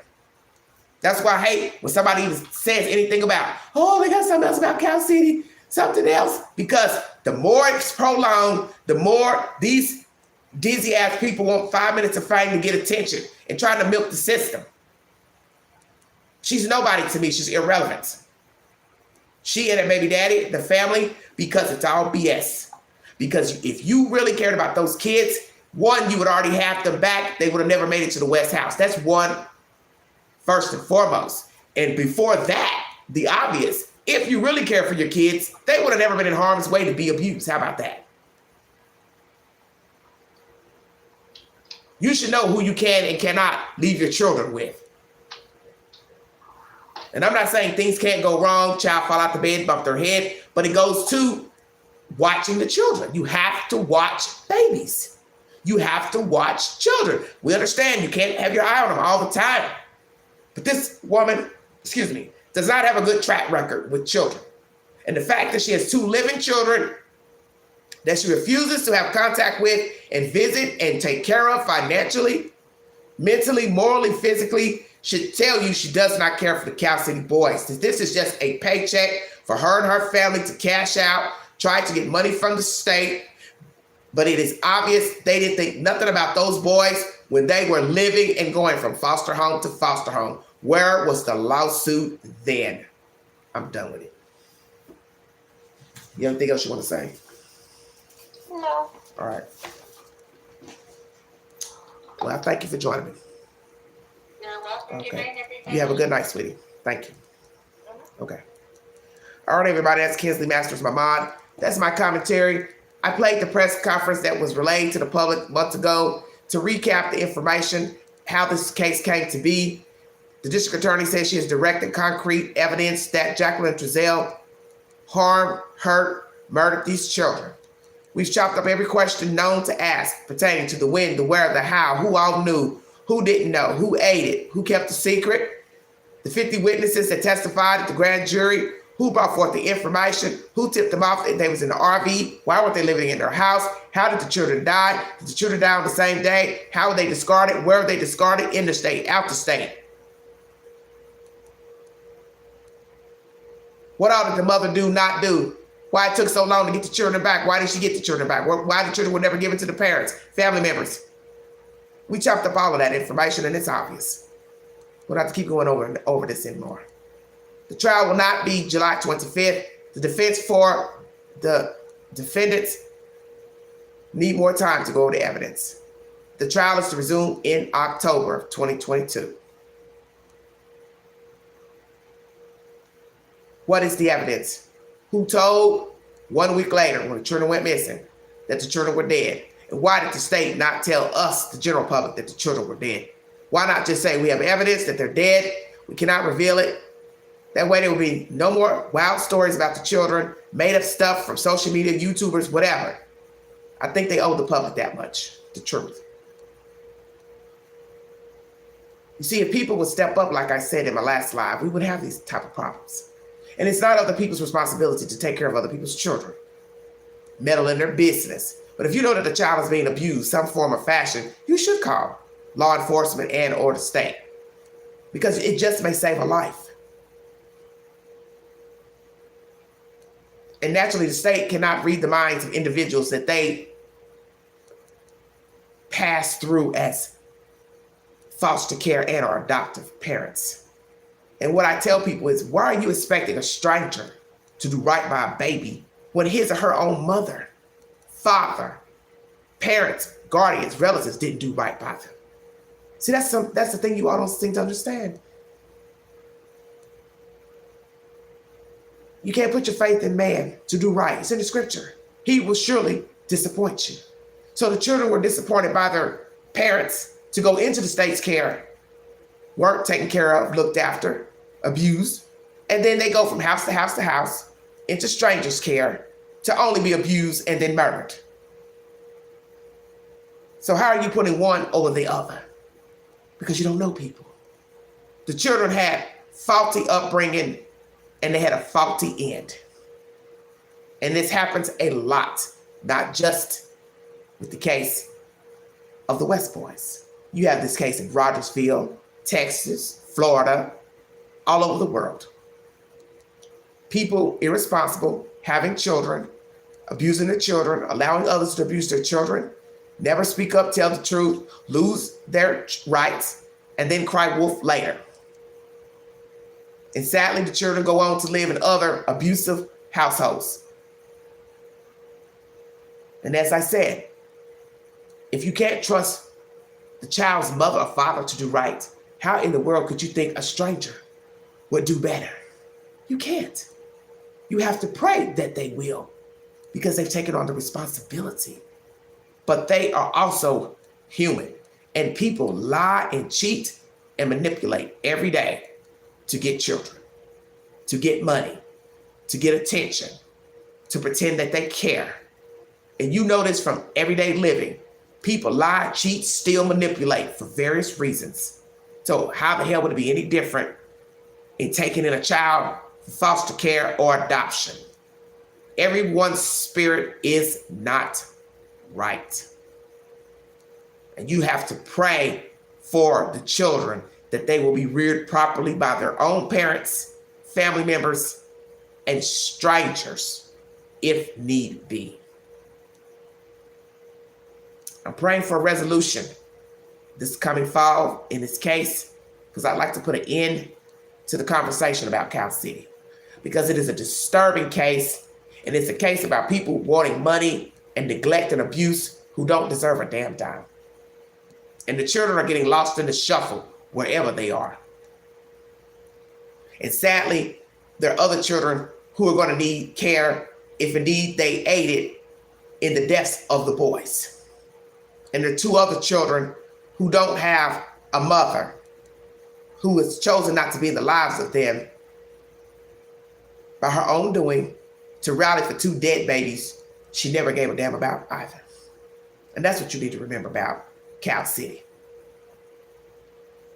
4 children total. 2 are dead, 2 are alive. And 2 don't see their mother, and they're in the care of their fathers. I want to thank you for joining me. If you'd like to donate to the channel and the dream of everyday shenanigans, $Big Angie 129 Cash App Thank you for stickers, chats. They're always welcome. You all have a wonderful week. God bless you. I will put up a movie of the week. Please go to my community boards, look for the said information and postings of other said stories and timelines of events, breaking news. I will be back later this week with more commentary, and I thank you all for joining me. This is Everyday Shenanigans.